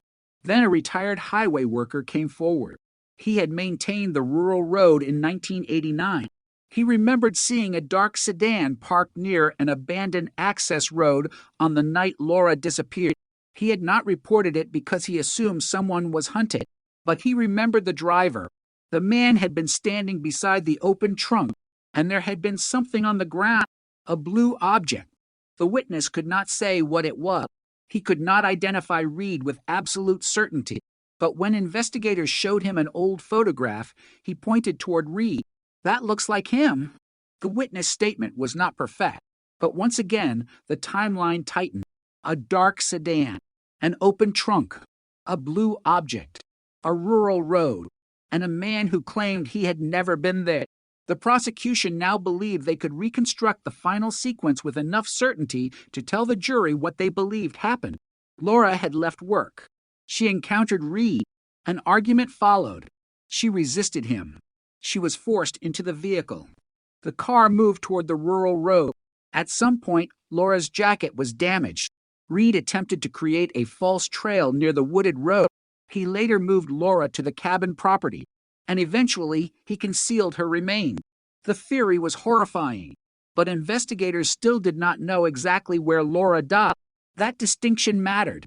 The prosecution could prove murder without proving every minute, but the defense would attack every uncertainty. And as the trial date approached, Reed remained silent. He sat in court with the same expression he had carried through the investigation. No confession, no explanation, no apology. Outside, Laura's family waited. 28 years of waiting had brought them to a courtroom, but they still did not know whether they would hear the truth, because the man accused of killing Laura had one final weapon: silence. And if the evidence failed to speak loudly enough, the killer might walk away from the courtroom just as he had walked away from the woods in 1989. The difference was that this time, the investigators were ready. They had Laura's voice. They had Reed's voice. They had the receipt, the photograph, the fabric, the cabin, the remains, and the sentence that had survived nearly 3 decades. If I can't have you, nobody will. The trial was about to begin, and every piece of the Tennessee cold case was about to be placed under the harshest light possible. The courtroom doors opened just after 8 in the morning, and by the time the first jurors entered, every seat behind the prosecution table was occupied. Reporters filled the back rows. Cameras waited outside. Laura Bennett's family sat together, almost motionless. 28 years had passed since they had last known where Laura was. Now they were sitting only a few feet from the man accused of taking her life. Thomas Reed entered without looking at them. He wore a dark suit. His hair had turned gray. His face looked older than the photographs from 1989 to someone who knew nothing about the case. He looked like an ordinary man approaching an ordinary courtroom. But the prosecution did not see an ordinary defendant. They saw the man who had spent decades carrying a secret. The prosecutor stood before the jury and began with a photograph. Laura, 22 years old, smiling, alive. The courtroom became silent. The prosecutor did not begin with the DNA. He did not begin with the recovered remains. He did not begin with the interrogation. He began with the woman. She was not a mystery, he said. She was a daughter, a friend, a young woman with a future. And on one night in 1989, that future was taken from her. The defense objected to the emotional tone. The judge allowed the statement to stand. Then the prosecutor placed a second photograph on the screen, Laura's abandoned jacket. The image was taken beneath the trees nearly 3 miles from town. The torn sleeve was visible. The courtroom stared at it. The prosecutor explained that this photograph had been taken before anyone knew where Laura was, before the case became national news, before technology could recover microscopic biological evidence, before investigators understood how important the jacket would eventually become. In 1989, the photograph had been one more piece of evidence.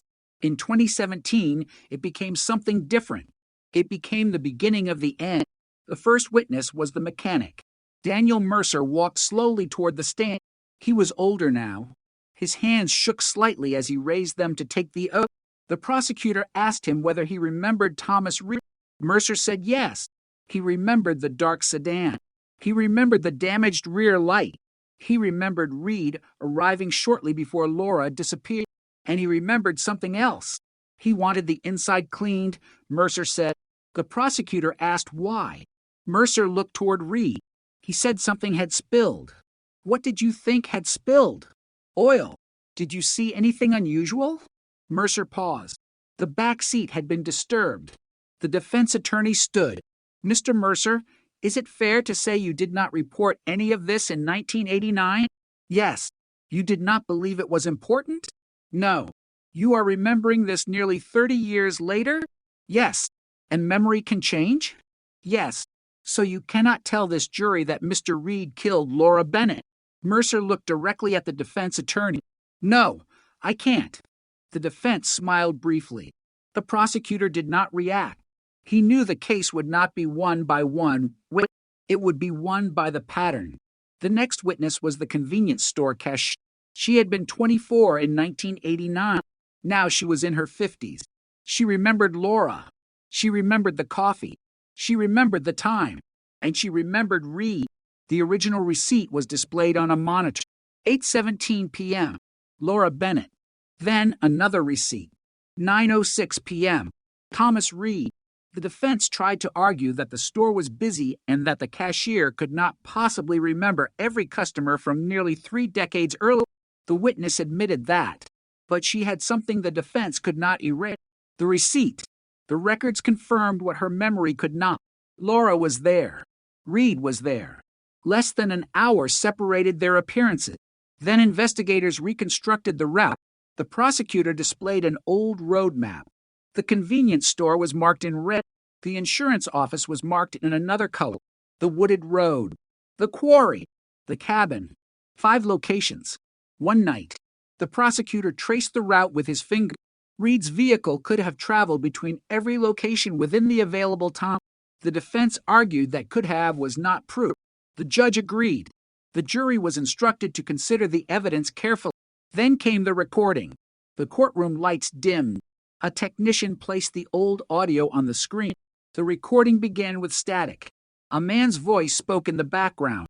Then the sound of a car door. A woman spoke. The words were barely audible. The forensic enhancement brought them forward. Please, just leave me alone. Someone in the courtroom inhaled sharply. The recording continued. Then the male voice. Get in the car. Laura's mother closed her eye. The prosecution stopped the record. The defense immediately challenged it. The attorney argued that the audio quality was too poor to identify either speaker. He told the jury they could not assume the woman was Laura. He told them they could not assume the man was Reed. The judge allowed the recording but warned the jury about its limitations. Then the prosecution introduced the voice expert. The expert explained that voices are not identified by one sound alone.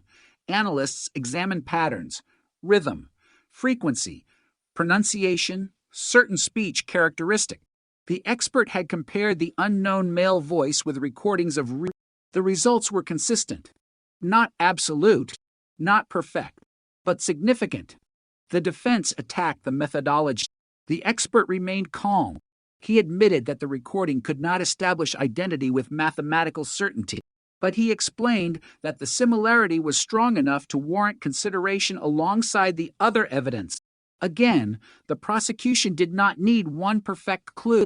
They needed the jury to see the entire structure. Then came the forensic specialist. The biological sample recovered from Laura's clothing was explained. The laboratory had recovered a partial DNA profile. It was consistent with Reed. The defense immediately challenged the age of the sample.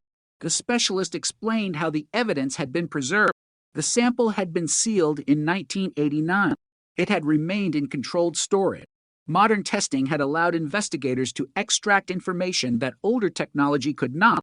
The defense asked whether the DNA proved Reed killed Laura. No, specialist said. Then it proves nothing. The prosecutor objected. The judge sustained. The specialist continued.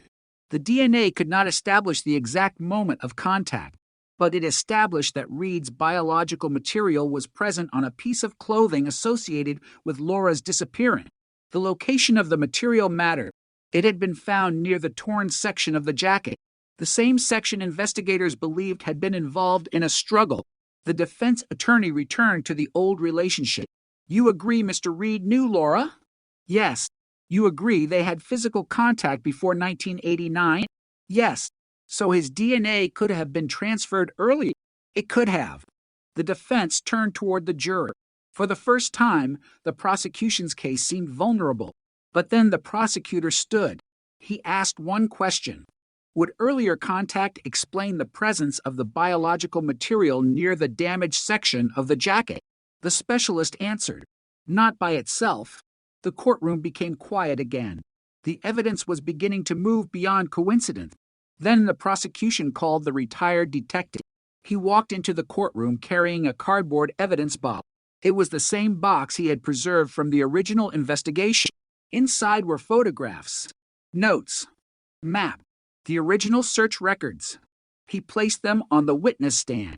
The prosecutor asked him whether investigators in 1989 had considered Reed a person of interest.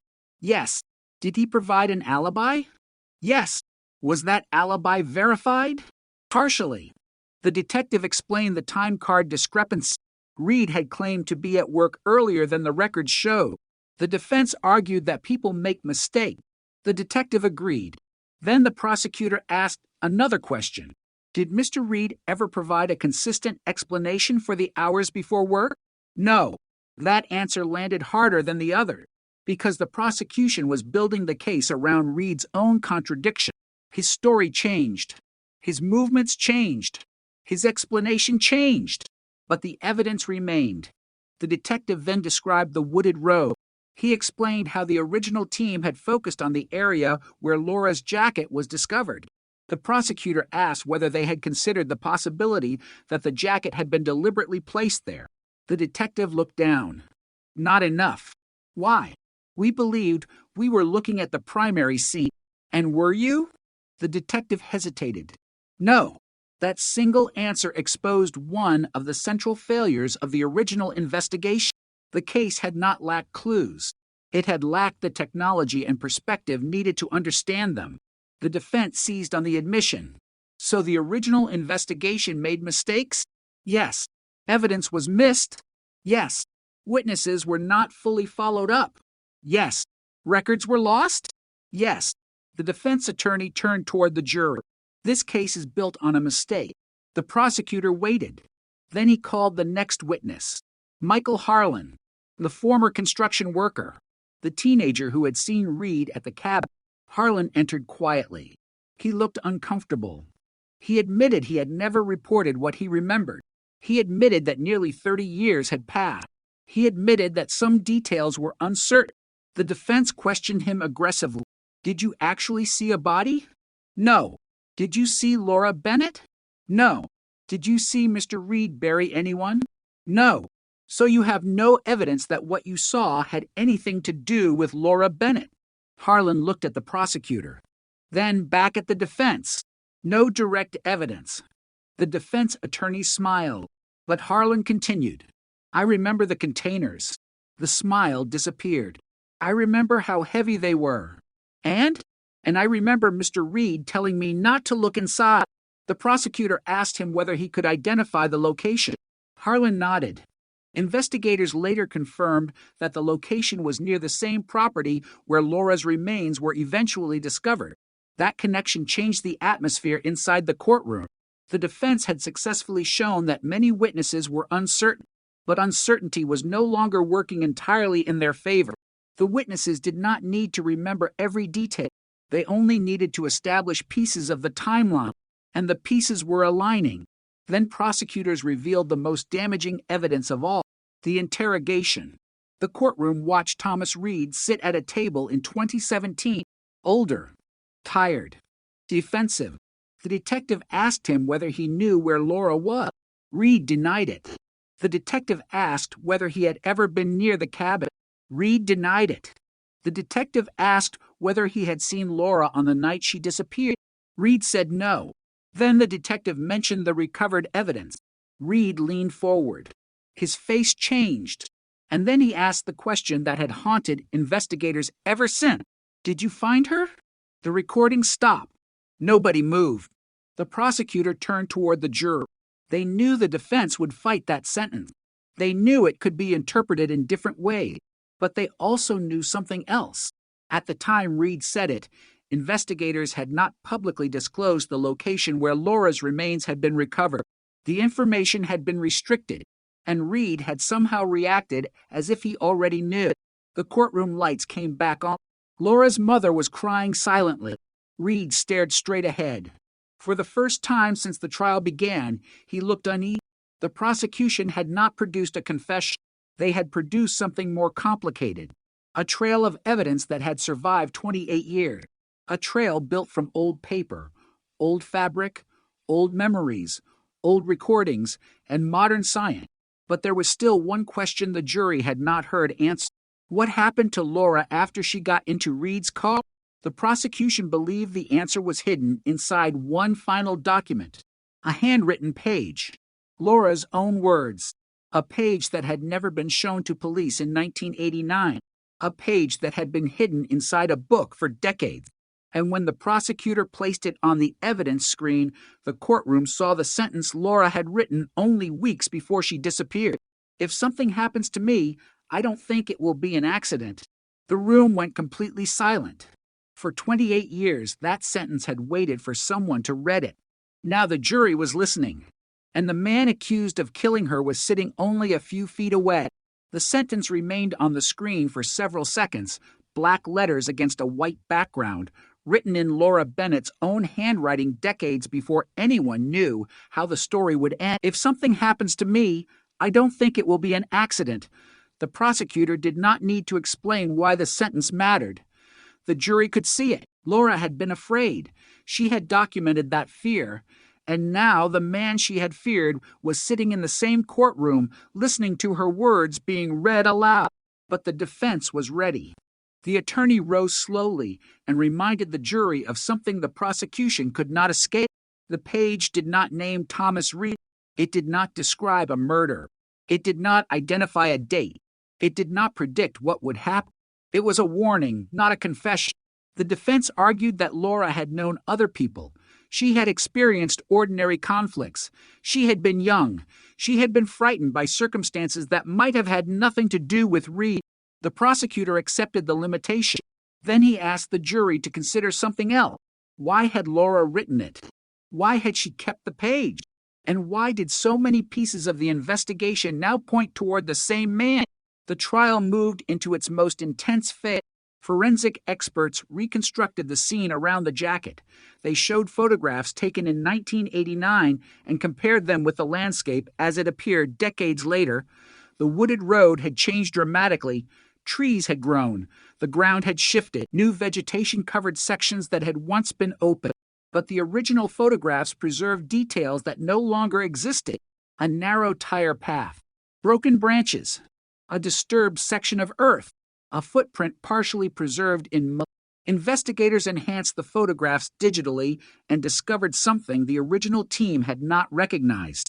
The tire tracks appeared to enter the wooded area, stop near where Laura's jacket was found, and then turn around.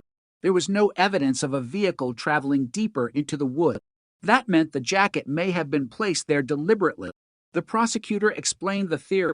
If Reed wanted investigators to believe Laura had been attacked in the woods, leaving her jacket there would make the area appear to be the primary crime scene. But if Laura had already been inside his vehicle, the jacket could have been removed during a struggle and discarded later. The defense objected. The judge allowed the testimony as a theory rather than a proven fact.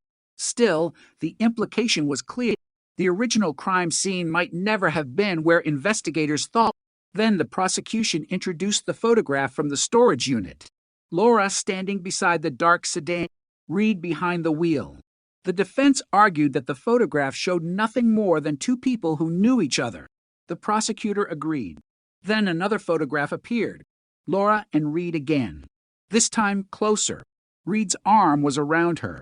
Laura was smiling, but investigators could not determine whether the image reflected genuine affection or an ordinary moment between friends. The prosecutor did not claim it proved murder. He used it to establish something else. Reed had access to Laura. He knew her routines. He knew where she worked. He knew the roads she traveled. He knew the people around her. He knew when she was alone. That mattered, because the prosecution's theory depended on one crucial fact. Laura had not been abducted by a stranger. She had likely entered the vehicle of someone she recognized. That explained the absence of a public struggle. It explained why no one remembered hearing screams at the convenience store. It explained why the final confrontation could have happened without attracting attention. And it explained why Reed had been able to get close enough to her in the first place. The defense tried another strategy. They introduced an alternate suspect. A man named Gary Lawson had lived near the wooded road in 1989. He had a history of violent behavior and had been questioned during the original investigation. He had moved out of Tennessee shortly afterward. The defense suggested that investigators had ignored Lawson, but the prosecution had anticipated the argument. They produced his alibi. Lawson had been working a night shift at a factory nearly 40 miles away. His employer records were intact. His supervisor had remembered him. The time card was verified. The defense could not explain it. The alternate suspect disappeared from the case as quickly as he had appeared. Then another name surfaced. A former boyfriend. He had argued with Laura several weeks before her disappearance, but he had left town days early. His phone records and employment records placed him elsewhere. Again, the defense had created possibilities. But possibilities were not evidence. The prosecution returned to Reed. They showed the jury the timeline. 8:17 p.m. Laura at the convenience store. 8:30. Reed nearby. 8:41. Dark sedan. 8:50. The argument heard near the insurance office. 9:06. Reed buys gasoline. Later, the vehicle appears near the rural road. Then the cabin. Then the silence. The defense argued that the timeline was reconstructed decades later. The prosecutor responded that several entries were based on records created in 1989. The timestamps had existed long before the investigation was reopened. They had simply not been connected. That became one of the defining themes of the trial. The evidence had always been there. People had failed to see what it meant. The jury heard from an archival specialist who explained how the old business records had been preserved. Receipts, ledgers, telephone logs, employment documents. They had survived because nobody had considered them important enough to destroy. The prosecutor called them the paper trail of a murder. The phrase appeared in headlines that night. Outside the courthouse, reporters repeated it. Inside, the jury listened. Then came the cabin evidence. The forensic anthropologist explained where Laura's remains had been discovered. The location was shown on a large diagram. The burial area was close to the former cabin foundation. The remains had been disturbed over time, but several pieces of evidence connected the location to Laura. Her DNA, the pendant fragment, the position of the remains, the surrounding soil.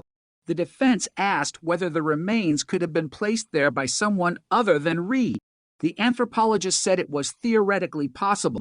The defense pressed harder. So you cannot tell this jury who buried her. No, you cannot tell them when she was buried, not with exact precision. You cannot tell them who killed her. That is not my role. The defense sat down. The prosecutor stood. He did not challenge the expert. Instead, he asked one question. Were the remains consistent with the location described by the witness who said Mr. Reed brought heavy containers to the cabin? The expert answered, yes, that was enough. The next witness was a former property owner. He had purchased the land years after Laura disappeared. He testified that Reed had returned to the property several times after the sale. The defense objected. The prosecutor asked why. The witness said Reed had asked to retrieve tools. That was ordinary. But on one visit, the witness noticed Reed walking toward the drainage area. He had seemed nervous. The witness asked what he was doing. Reed reportedly said he was looking for something he had lost. The defense challenged the memory. The witness admitted it had been decades ago, but the property records confirmed that Reed had permission to visit. Again, the prosecution did not need to prove every movement. They needed to establish opportunity, and Reed had it. Then came the most emotional testimony of the trial. Laura's mother took the stand. She carried a photograph of her daughter. The courtroom was silent before she spoke. She described Laura as a child. She described her first job, her first apartment, the way she used to call home, the things she had planned. She described the night Laura disappeared, the phone that never rang, the bedroom that remained untouched, the weeks of searching, the years of waiting, the strangers who called claiming to know where Laura was, the false sightings, the birthdays, the holidays, the empty chair. She stopped several times. The prosecutor asked whether she had ever believed Laura would come home. Yes, she said. For years, she said, she believed there was a chance, even after the years became decades. Then she looked toward Reed. I needed to know where my daughter was. The courtroom became still. I needed to know what happened. She did not shout. She did not accuse him. She simply said that she wanted the truth. The defense did not cross-examine her aggressively. There was little they could gain. Her testimony was not evidence of who killed Laura. It was evidence of what the disappearance had done to the family. When she left the witness stand, Laura's photograph remained on the screen. For a moment, the trial stopped being about forensic profiles and timeline. It became about a daughter who never came home. Then the prosecution introduced another document, a letter written by Reed. It had been discovered among old personal belongings after his arrest. The letter was not addressed to Laura. It was written to himself. A private note. A fragment of thought. The defense tried to block it. The judge allowed a limited portion. One sentence was read aloud. I thought the woods would be enough. Nobody moved. The defense argued that the phrase was meaningless without context. Maybe Reed was referring to something unrelated. Maybe he had written it about a different event. But investigators had recovered the note from a box containing materials connected to the 1989 period. The prosecutor connected it to the evidence, the woods, Laura's jacket, the false trail, the tire marks. Suddenly, the theory of deliberate staging became much stronger. Reed may have believed that leaving evidence in the woods would create enough confusion to mislead investigators. For 28 years it had worked. Then technology caught up. The defense still had one final argument. They claimed the prosecution had built a story around a man who looked suspicious because he had been investigated from the beginning. They warned the jury about confirmation bias. They said once investigators decided Reed was the killer, every piece of evidence began to look like proof. The prosecutor did not deny that danger. Instead, he told the jury to ignore what detectives believed and examine what the evidence actually showed. Laura disappeared. Reed lied about his movements. His vehicle appeared in the timeline. His biological material was found on her damaged clothing. A recording placed voices resembling Laura and Reed together near the time she vanished. A witness placed Reed near the cabin. Laura's remains were found there. Reed later demonstrated knowledge of information investigators had not publicly disclosed, and a handwritten note appeared to reference the wood. The prosecutor paused. Coincidences can happen, he said, but eventually the number of coincidences becomes its own answer. The defense objected. The judge allowed the statement. The trial moved toward closing arguments. Outside, television crews waited. Inside, the jury prepared to hear the final summary. Reed remained expressionless, but Laura's family had changed. For the first time, they had heard the evidence laid out in one place. The scattered fragments of 28 years had finally become one story, a story of fear, obsession, deception, and a young woman whose final hours had been hidden beneath decades of silence. The prosecutor turned toward the jury. He held up the photograph of Laura. Then he held up the evidence box. Two worlds. One showed who she was. The other showed what remained after she was gone. He asked the jury to decide whether the man sitting across the room was responsible. The defense stood next, and for the first time they offered their complete theory. They said the investigation was built on assumptions. They said the forensic evidence was incomplete. They said the voice was uncertain. They said the witnesses were unreliable. They said the records proved Reed had been nearby, but being nearby was not murder. And then they delivered their final sentence. Suspicion is not proof. The prosecutor rose again. He looked at the jury, then at Reed, then at Laura's family. No, he said, suspicion is not proof, but this case is no longer based on suspicion. He pointed toward the evidence. It is based on what survived. The jury left the courtroom. The doors closed behind them. Laura's family remained seated. Reed looked straight ahead. For the first time in 28 years, the fate of the man accused of killing Laura Bennett was no longer controlled by missing evidence, forgotten records, or unanswered questions. It was in the hands of 12 strangers, and somewhere inside that jury room was the answer Blackridge had been waiting for since 1989. Guilty or not guilty? The cold case had finally reached its last question, and the silence that followed was almost unbearable. The jury room door closed, and the courtroom suddenly felt larger than it had before. For nearly 3 decades, Laura Bennett's disappearance had lived inside files, photographs, rumors, and memory. Now 12 people held the decision that would determine whether Thomas Reed would be held responsible for her death. There would be no more witnesses, no more forensic tests, no more hidden documents brought out at the last second. The evidence had been presented. The arguments were finished.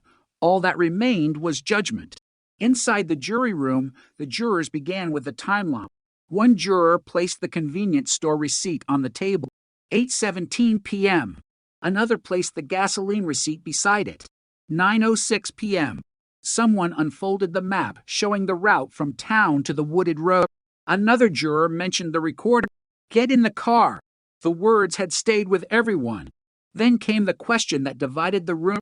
Could the jury trust evidence collected 28 years earlier? One juror believed the answer was yes. Another was uncertain. The defense had successfully exposed weaknesses in the original investigation. The crime scene had not been handled perfectly.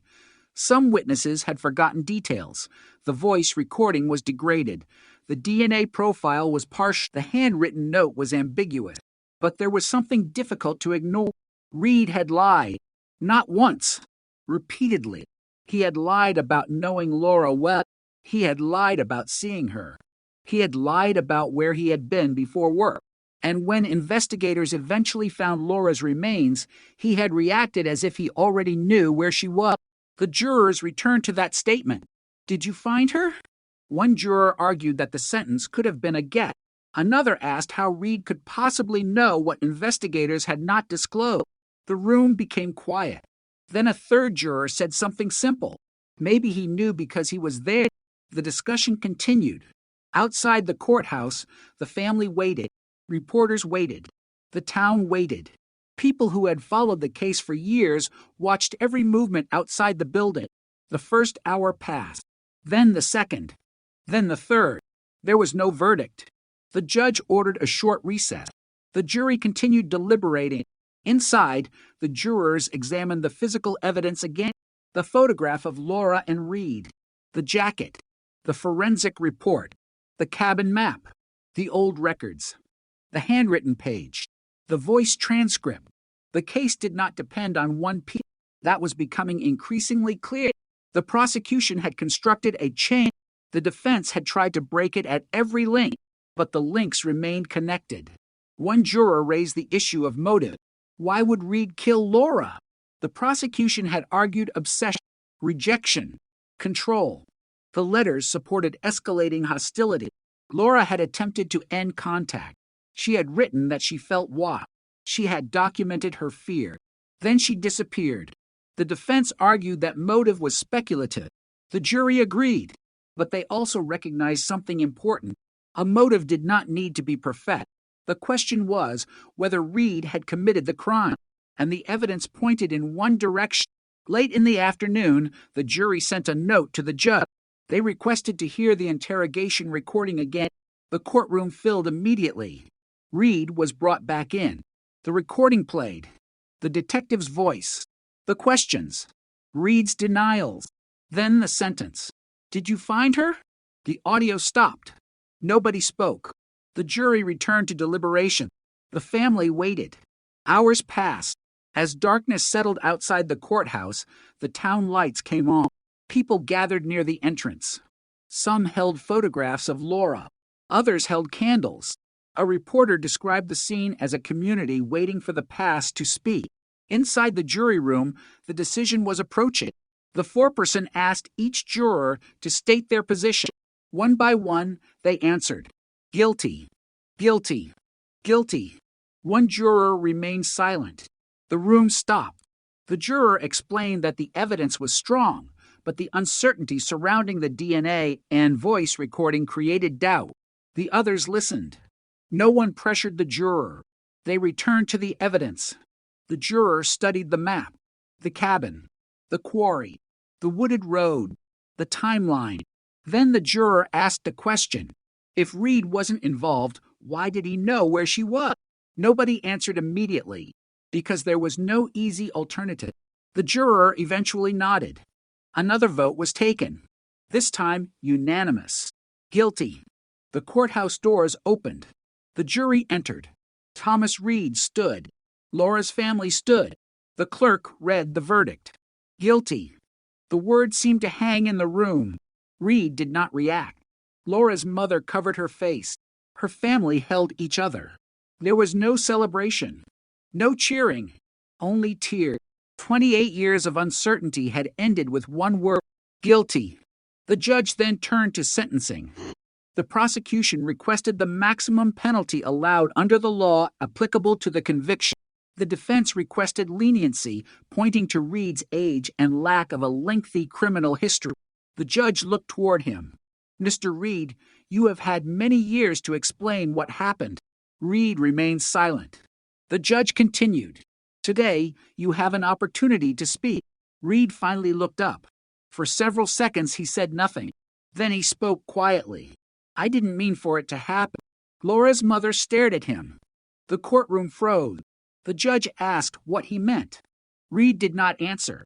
The prosecutor stood. Are you admitting responsibility? Reed shook his head. No. It was another contradiction. Another half answer. Another piece of the mystery. The judge sentenced him to life in prison, but the sentence did not answer everything. It did not explain every movement. It did not explain why Laura had been taken. It did not explain what happened during the missing hour. It did not explain how long Reed had planned the crime. And most importantly, it did not explain why he had waited nearly 30 years before finally allowing investigators to find her. After the hearing, reporters surrounded Laura's family. They asked how they felt. Laura's mother stood quietly. Then she said something that became the defining statement of the case. We finally know where she is. Not justice. Not revenge, not closure, just where she was. For decades, that had been the missing answer. Laura had been somewhere beneath the Tennessee soil, somewhere beyond the reach of her family. Now they could bring her home. A memorial service was held several weeks later. People came from across the county. Some had known Laura. Others had never met her. They came because they remembered the photographs. They remembered the searches. They remembered the posters. They remembered the woman who vanished and the family that refused to stop looking. A photograph of Laura was placed beside flowers. Her mother touched the frame. Then the photograph was taken down. For the first time, it did not need to be used as a missing person poster. Laura was no longer missing. She had been found. The investigation, however, did not completely end with Reed's conviction. Detectives continued examining evidence to determine whether anyone else had helped him. The unknown DNA profile remained unresolved. Investigators believed it was likely unrelated, but they did not close that part of the file. They also examined the possibility that Reed had concealed additional evidence elsewhere. No second victim was identified. No second murder was proven. The case remained centered on Laura, one woman, one night, one man, and a secret that had survived for 28 years. The cold case unit later reviewed hundreds of other unsolved cases because the investigation had demonstrated the power of preserving old evidence. A receipt that seemed meaningless, a photograph that seemed ordinary, a fabric sample too small to test, a cassette tape nobody wanted to play, a note written by a frightened young woman. None of them had solved the case alone. Together, they changed everything. The story became a warning for investigators. Do not assume old evidence is useless. Do not assume a case is impossible because witnesses have aged. Do not assume technology has reached its limit. And never assume a lie can survive forever. Thomas Reed had built his defense around time. 28 years had passed. He believed memories would fade. Records would disappear. Evidence would deteriorate. People would stop asking questions. He was right about some of it. But he was wrong about one thing. Laura's name did not disappear. Her family kept it alive. The evidence survived. And the investigation returned. Years after the verdict, the wooded road where Laura's jacket had been found remained quiet. Trees covered the old trail. The road was rarely used. There was no sign marking what happened there, but locals knew. Some still remembered the search. Some still remembered the night helicopters flew over the tree. Some remembered the volunteers walking through the rain. The place had become part of the town's memory, a location where a young woman's life had intersected with one of Tennessee's most haunting mysteries. And yet, despite the conviction, one question continued to bother investigators. What exactly had happened during the missing hour between Laura's last confirmed sighting and Reed's gasoline purchase? The evidence suggested a confrontation, but the precise sequence remained uncertain. The voice recording provided a fragment. Laura's jacket provided another. The biological evidence provided another. But the full story could never be reconstructed. Laura could no longer tell it. Reed refused to. That was the final cruelty of the case. The truth had been recovered only in pieces, and some pieces were gone forever. Years later, a detective involved in the reopened investigation returned to the evidence room. The old cardboard box was still there. Inside were the photographs, the map, the jacket documentation, the original receipts, the cassette, the letters. He looked at the photograph of Laura one last time. He later said that the most important evidence in the case had never been the DNA. It had been persistence. Someone had kept the files. Someone had preserved the evidence. Someone had remembered the victim. Someone had reopened the case. And someone had finally asked the old questions again. What happened? Where did she go? Who knew? Who lied? And who believed that time would erase the truth? The answer had been waiting all along. Not in one dramatic confession, not in one perfect fingerprint, not in one miraculous discovery. It was hidden inside ordinary things that had survived an extraordinary amount of time. A receipt, a photograph, a jacket, a voice, a note, a memory, and eventually a grave. That is what made the Tennessee case so disturbing. The killer had not been defeated by a mistake made on the night Laura disappeared. He had been defeated by the mistakes he believed time would allow him to survive. He thought the darkness would protect him. He thought the woods would confuse investigators. He thought 28 years would erase the evidence. Instead, every year added another layer to the story. The town changed. The roads changed. The buildings disappeared. People grew older. But the case remained. And when technology finally caught up with the evidence, the silence broke. Laura Bennett was no longer a photograph on a missing person poster. She was no longer a name whispered whenever old cold cases were discussed. She had been found. Her killer had been convicted. And the Tennessee community that had spent nearly 3 decades wondering what happened finally had an answer. But there was one final image that remained. Not the courtroom. Not the arrest. Not the evidence box. It was Laura's photograph. A young woman smiling before anyone knew what was coming. Before the disappearance. Before the searches. Before the headlines. Before the years of silence. Before the word cold case became attached to her name. She had been 22. She had a future. And for 28 years, that future was frozen in time. Then someone opened an old file, and the past came back. The killer had believed the case would die with the year. He was wrong, because some cold cases are not dead. They are waiting. Waiting for technology. Waiting for one witness to remember. Waiting for one piece of evidence to survive. Waiting for someone to ask the question everyone else stopped asking. And in Tennessee, in a case that began in 1989, that question finally had an answer. Who killed Laura Bennett? The jury had answered. The evidence had answered. And after nearly 3 decades of silence, the name that had haunted the investigation was no longer hidden. Thomas Reed. The man who once disappeared into the crowd. The man who watched others search. The man who lied. The man who knew. And the man who finally ran out of time. The verdict should have been the end. For most people in the courtroom, it was. Thomas Reed had been convicted. The judge had imposed a life sentence. Laura Bennett had finally been found, identified, and returned to the family who had spent 28 years searching for her. The newspapers moved on. The cameras disappeared. The crowds outside the courthouse became smaller until, eventually, there was nothing left but an empty sidewalk and a few fading flowers. But for the detectives who had reopened the case, something still bothered them. The evidence had answered who. It had answered where. It had answered enough of the how. But there were gaps. Large ones. The missing hour remained. The unexplained second DNA profile remained. And one question continued to appear whenever investigators reviewed the original file. Why had Reed created the false trail in the wood? If he had already hidden Laura somewhere else, why drive toward the wooded road? Why leave the jacket there? Why allow his vehicle to be seen? Why risk creating evidence that might eventually point toward him?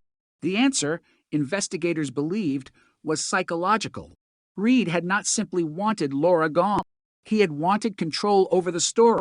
That distinction became important. A killer who panics might leave evidence behind. A killer whose plans may attempt to control what investigators believe happened. The wooded road had offered Reed an opportunity to manufacture a story. A jacket. A damaged sleeve, tire tracks, a remote location. Enough to suggest an attack, not enough to reveal what had actually happened. And for nearly 3 decades, investigators had followed the story he created. That realization haunted the retired detective. One of them returned to the original crime scene photographs years after the conviction. He spread them across a table. One image showed the jacket. Another showed the tire tracks. Another showed the surrounding woods. He stared at them for a long time. Then he noticed something. The jacket had been placed carefully between 2 trees. It was not simply thrown. One sleeve was folded beneath the body of the garment. The collar faced away from the road. At first, the positioning seemed meaningless. Now it looked deliberate. The detective enlarged the photograph. There were no obvious drag marks. No signs that the jacket had been pulled through the mud. No heavy disturbance beneath it. It had been placed there. The implication was chilling. Someone had wanted it found. The question was why.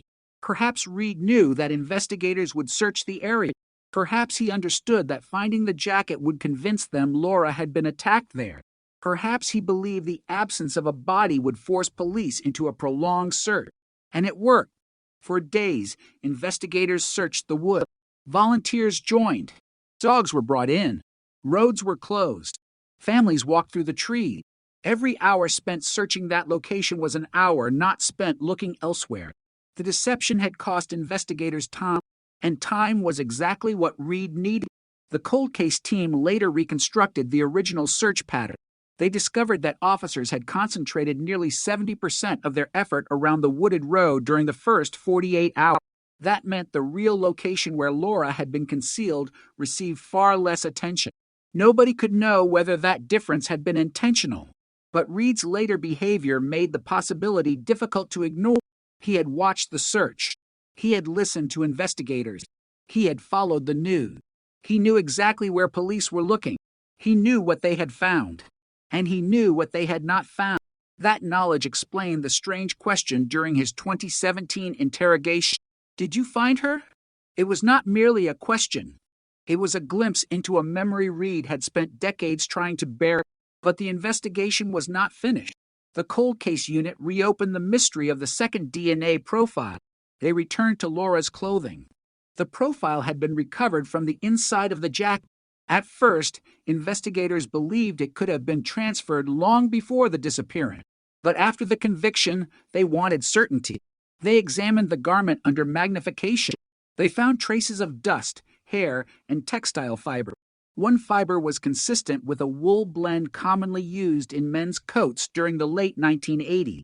The DNA profile was then compared against a list of men known to have had close contact with Laura. Nothing matched. Investigators expanded the search. Still nothing. The profile was not connected to Reed.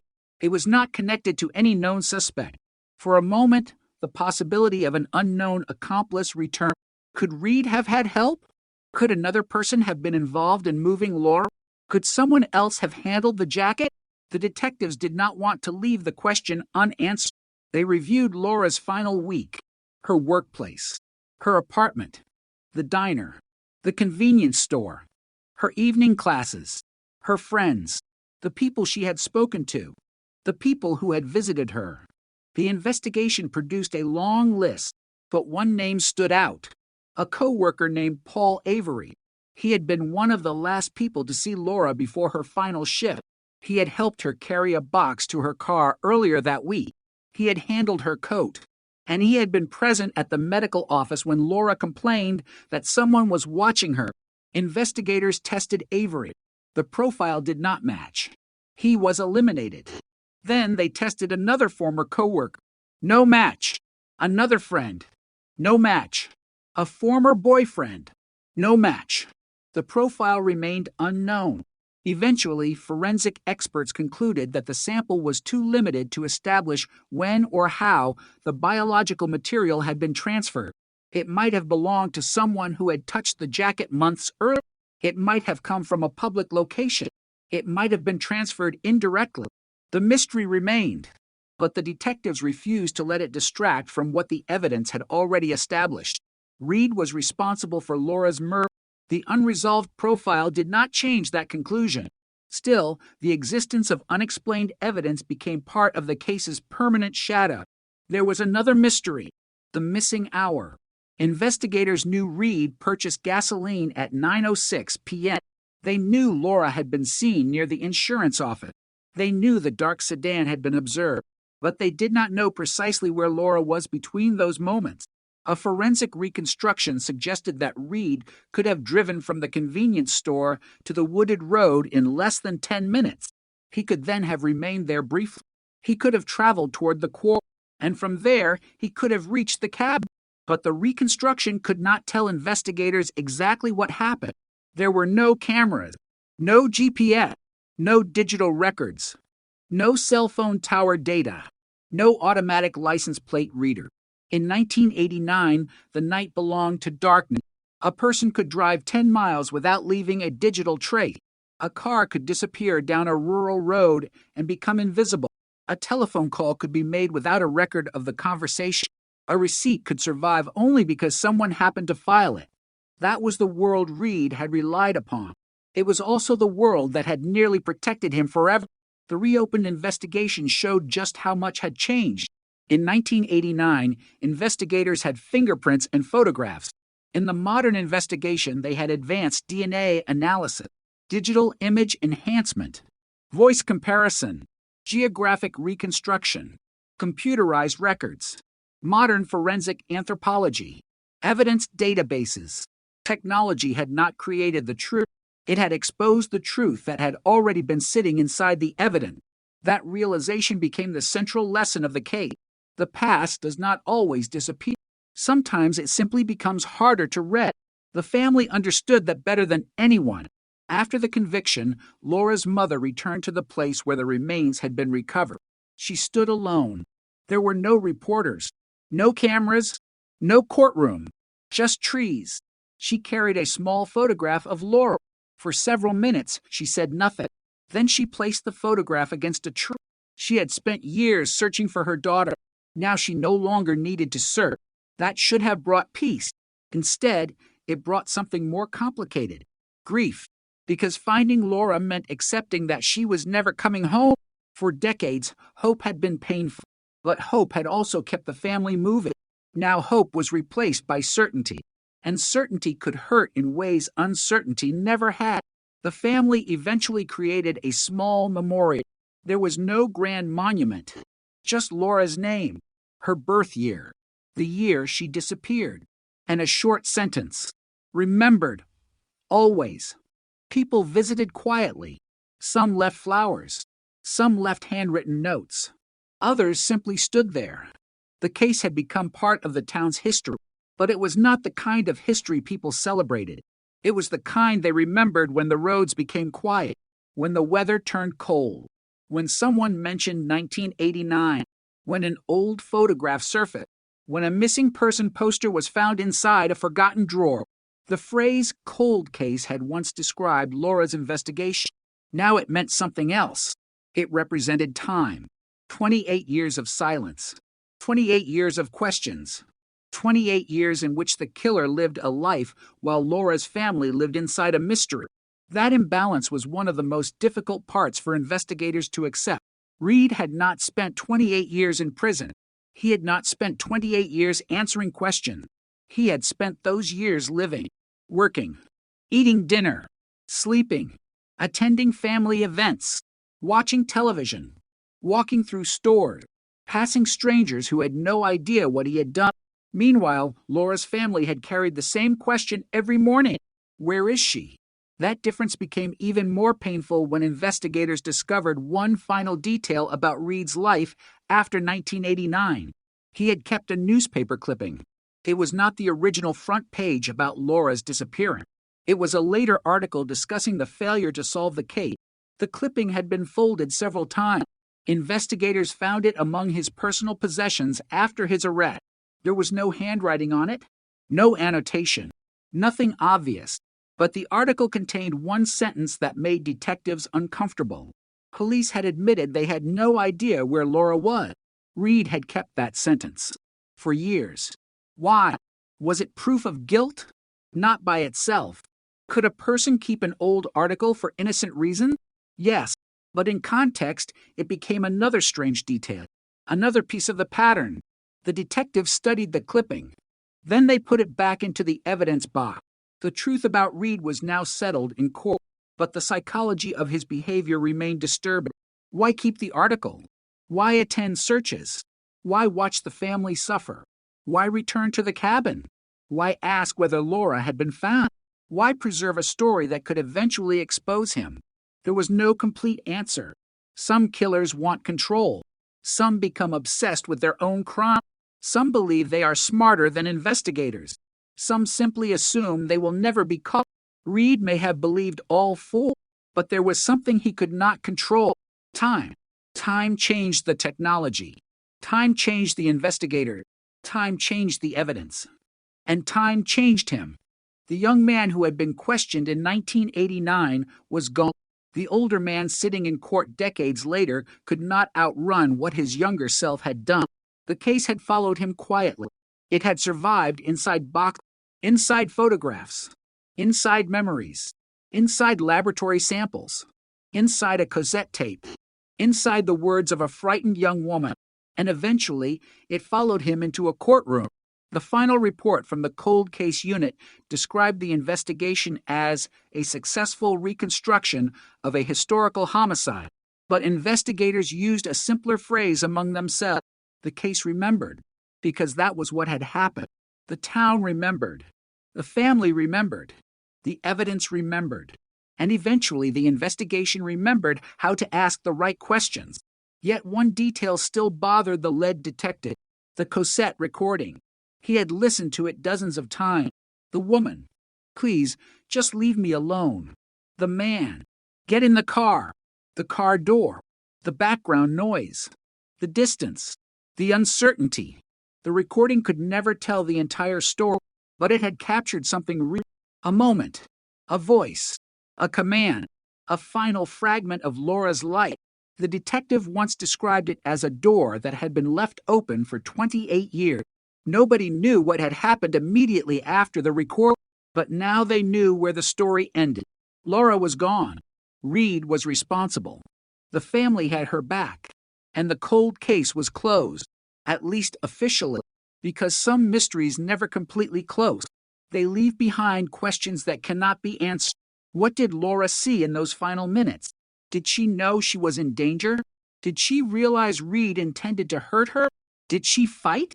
Did she plead? Did she believe someone would find her? No record can answer those questions. No laboratory can recover them. No courtroom can reconstruct them perfectly. That is the cruelest limitation of a cold case.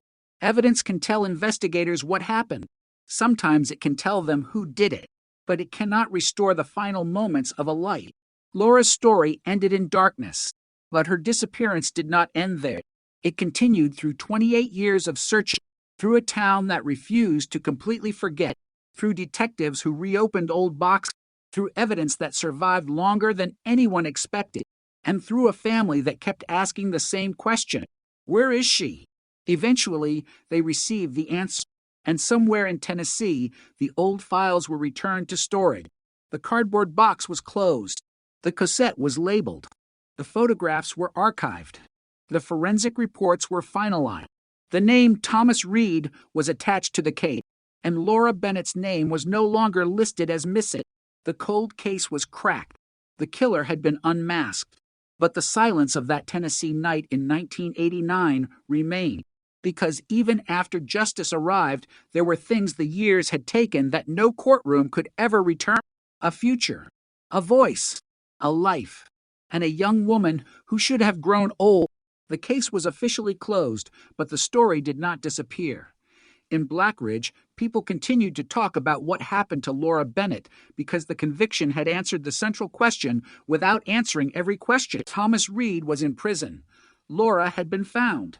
The jury had spoken, yet the town still carried the memory of the night when a young woman vanished and an entire community discovered how quickly an ordinary evening could become a nightmare.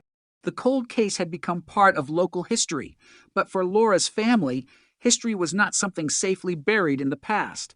It was personal. It existed in photographs, old clothes, birthday cards, handwritten notes, and the empty spaces that had remained inside their home for decades. After the trial, Laura's mother began sorting through her daughter's belongings. She had avoided some of the boxes for years. There were clothes Laura had left behind, books, photographs, a small collection of letters, receipts from places Laura had visited, a calendar from 1989. On one page, Laura had written a reminder: "Call Mom." The handwriting was ordinary. The date was ordinary. But Laura never made that call. Her mother kept staring at those two words: "Call Mom." A future interrupted by violence. A simple reminder that became a permanent wound. Meanwhile, investigators continued reviewing the case for one reason. They wanted to know whether Reed had acted alone. The conviction had not proven that anyone else was involved, but several details remained unexplained. The second DNA profile, the movement of Laura's remains, the missing hour, the strange placement of the jacket. and the possibility that Reed had used more than one location to confuse investigators. The cold case unit requested access to every surviving piece of evidence. They examined the old photographs again. They reviewed the original handwritten reports. They listened to the cassette. They read every witness statement. They reconstructed Reed's movements from the beginning. One investigator noticed something buried inside a 1989 interview. A witness had reported seeing two vehicles near the wooded road. The second vehicle had been described as a light-colored pickup. The original detective had dismissed the statement because the witness could not identify the driver. Now investigators reconsidered it. They searched vehicle registration records from 1989. Several pickups fit the description. One belonged to a man named Charles Dyer. Dyer had worked with Reed. He had also visited the cabin property. For several days, investigators wondered whether they had found a hidden accomplice, but the evidence did not hold. Dyer's employment records placed him at a construction site that night. His supervisor confirmed it. His vehicle mileage records were consistent. And most importantly, forensic testing excluded him from the unknown DNA profile. He was eliminated. Another possible lead collapsed. Then investigators discovered something more mundane. The light-colored pickup belonged to a utility worker. He had been repairing a power line nearby. His work records confirmed that he had been on the road that evening. The second vehicle was innocent. But the discovery reinforced a larger lesson. Cold cases are filled with false patterns. Every suspicious detail can lead somewhere. And sometimes it leads nowhere. That was why investigators had to separate possibility from proof. Reed's case had survived because the evidence pointing toward him was stronger than the alternatives. The alternative suspects had explanation. Reed had contradictions. The distinction mattered. The team returned to the unknown DNA profile. Eventually, they discovered that the sample might have been introduced during a medical examination before Laura disappeared.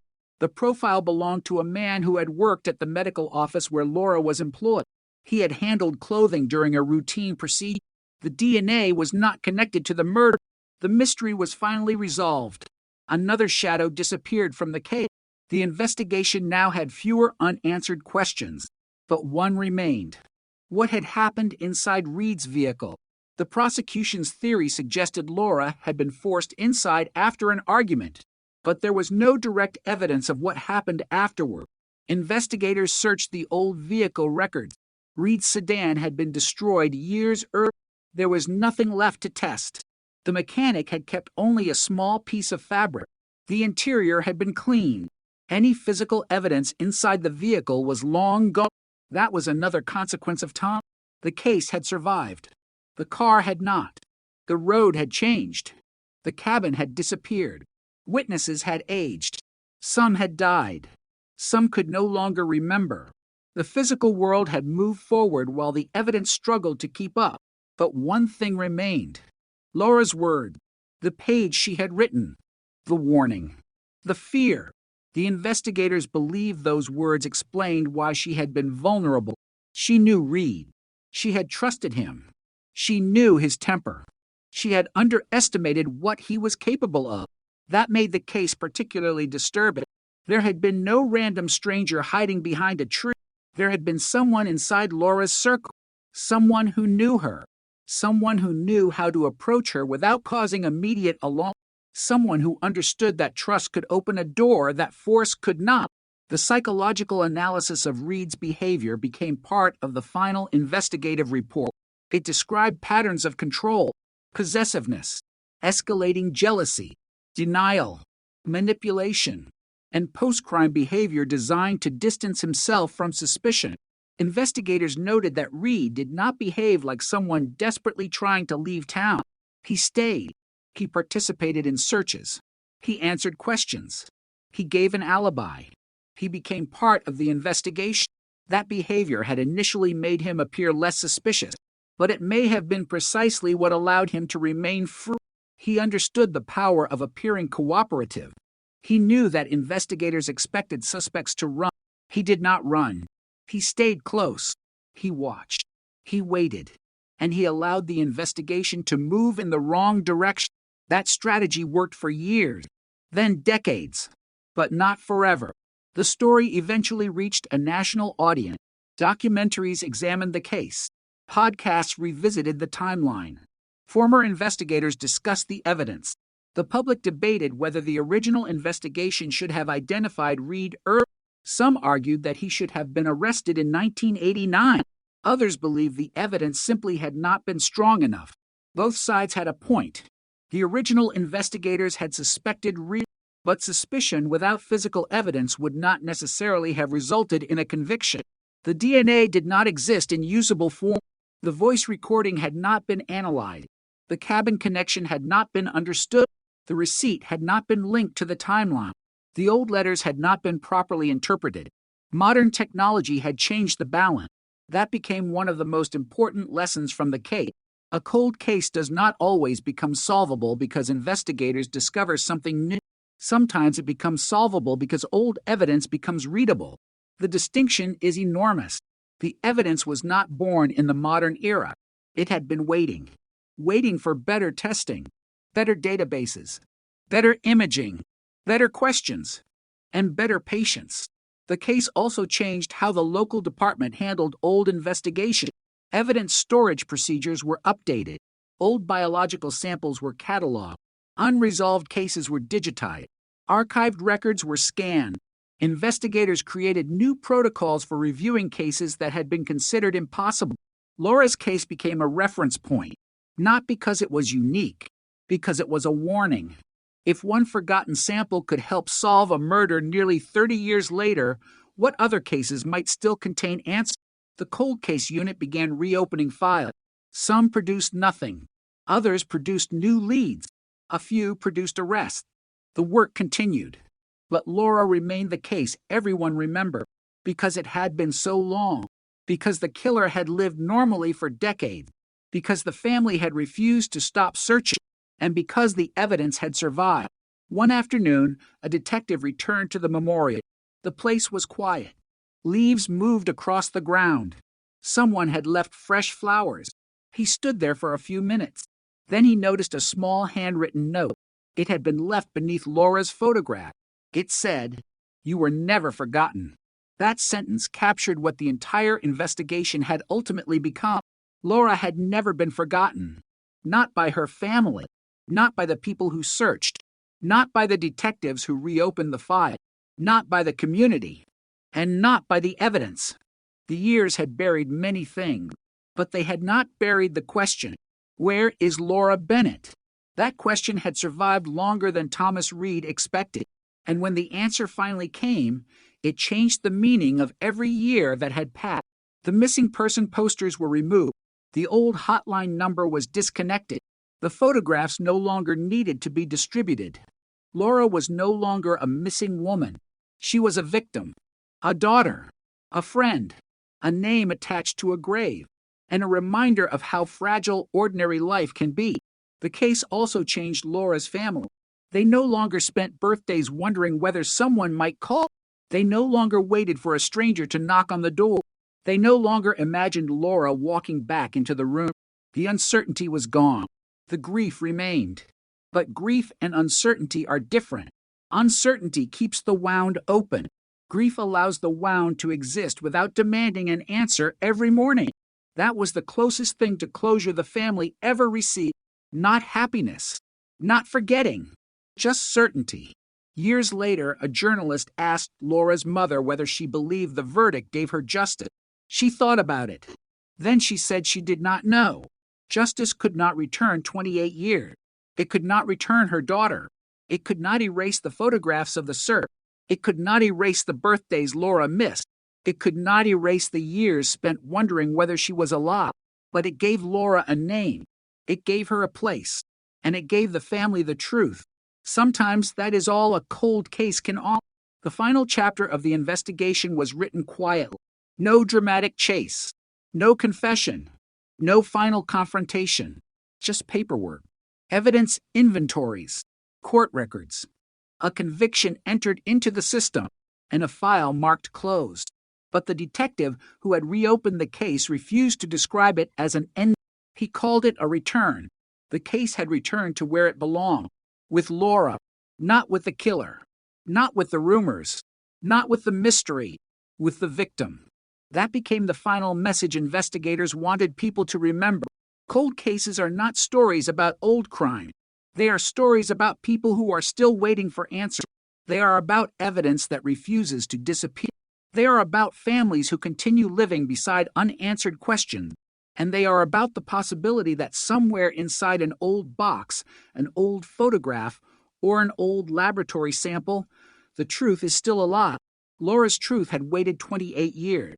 It waited through rain, through changing roads, through forgotten files, through retirement, through new generations of detectives. It waited while Thomas Reed built a life around a secret. Then one day, the evidence began speaking. The jacket spoke. The receipt spoke. The record spoke. The DNA spoke. The recording spoke. And eventually, the courtroom spoke. Guilty. One word. A word that could never restore what had been taken, but a word that finally ended the question. Who killed Laura Bennett?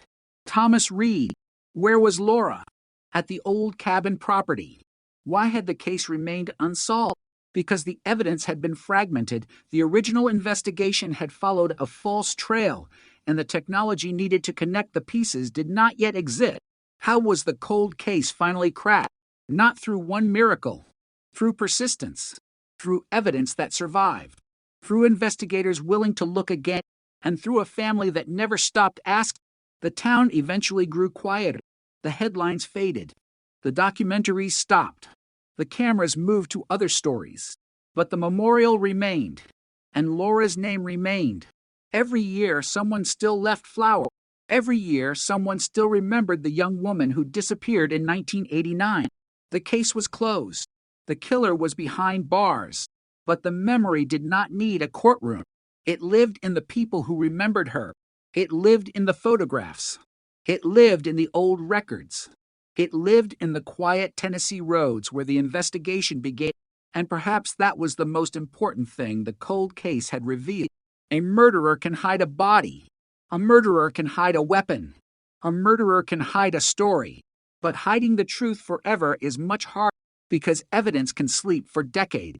And then, without warning, it can wake up. That is what happened in Tennessee. A cold case woke up. A forgotten photograph became evident. A forgotten receipt became a timeline. A forgotten voice became a clue. A forgotten sample became DNA. A forgotten note became a warning. And a man who believed the past was buried discovered that the past had been waiting for him. Thomas Reed had spent 28 years believing that Laura Bennett's disappearance belonged to another time. But the evidence never forgot. The town never completely forgot. And Laura's family never forgot. In the end, that was why the case was solved. Not because the past disappeared, because the past refused to stay silent.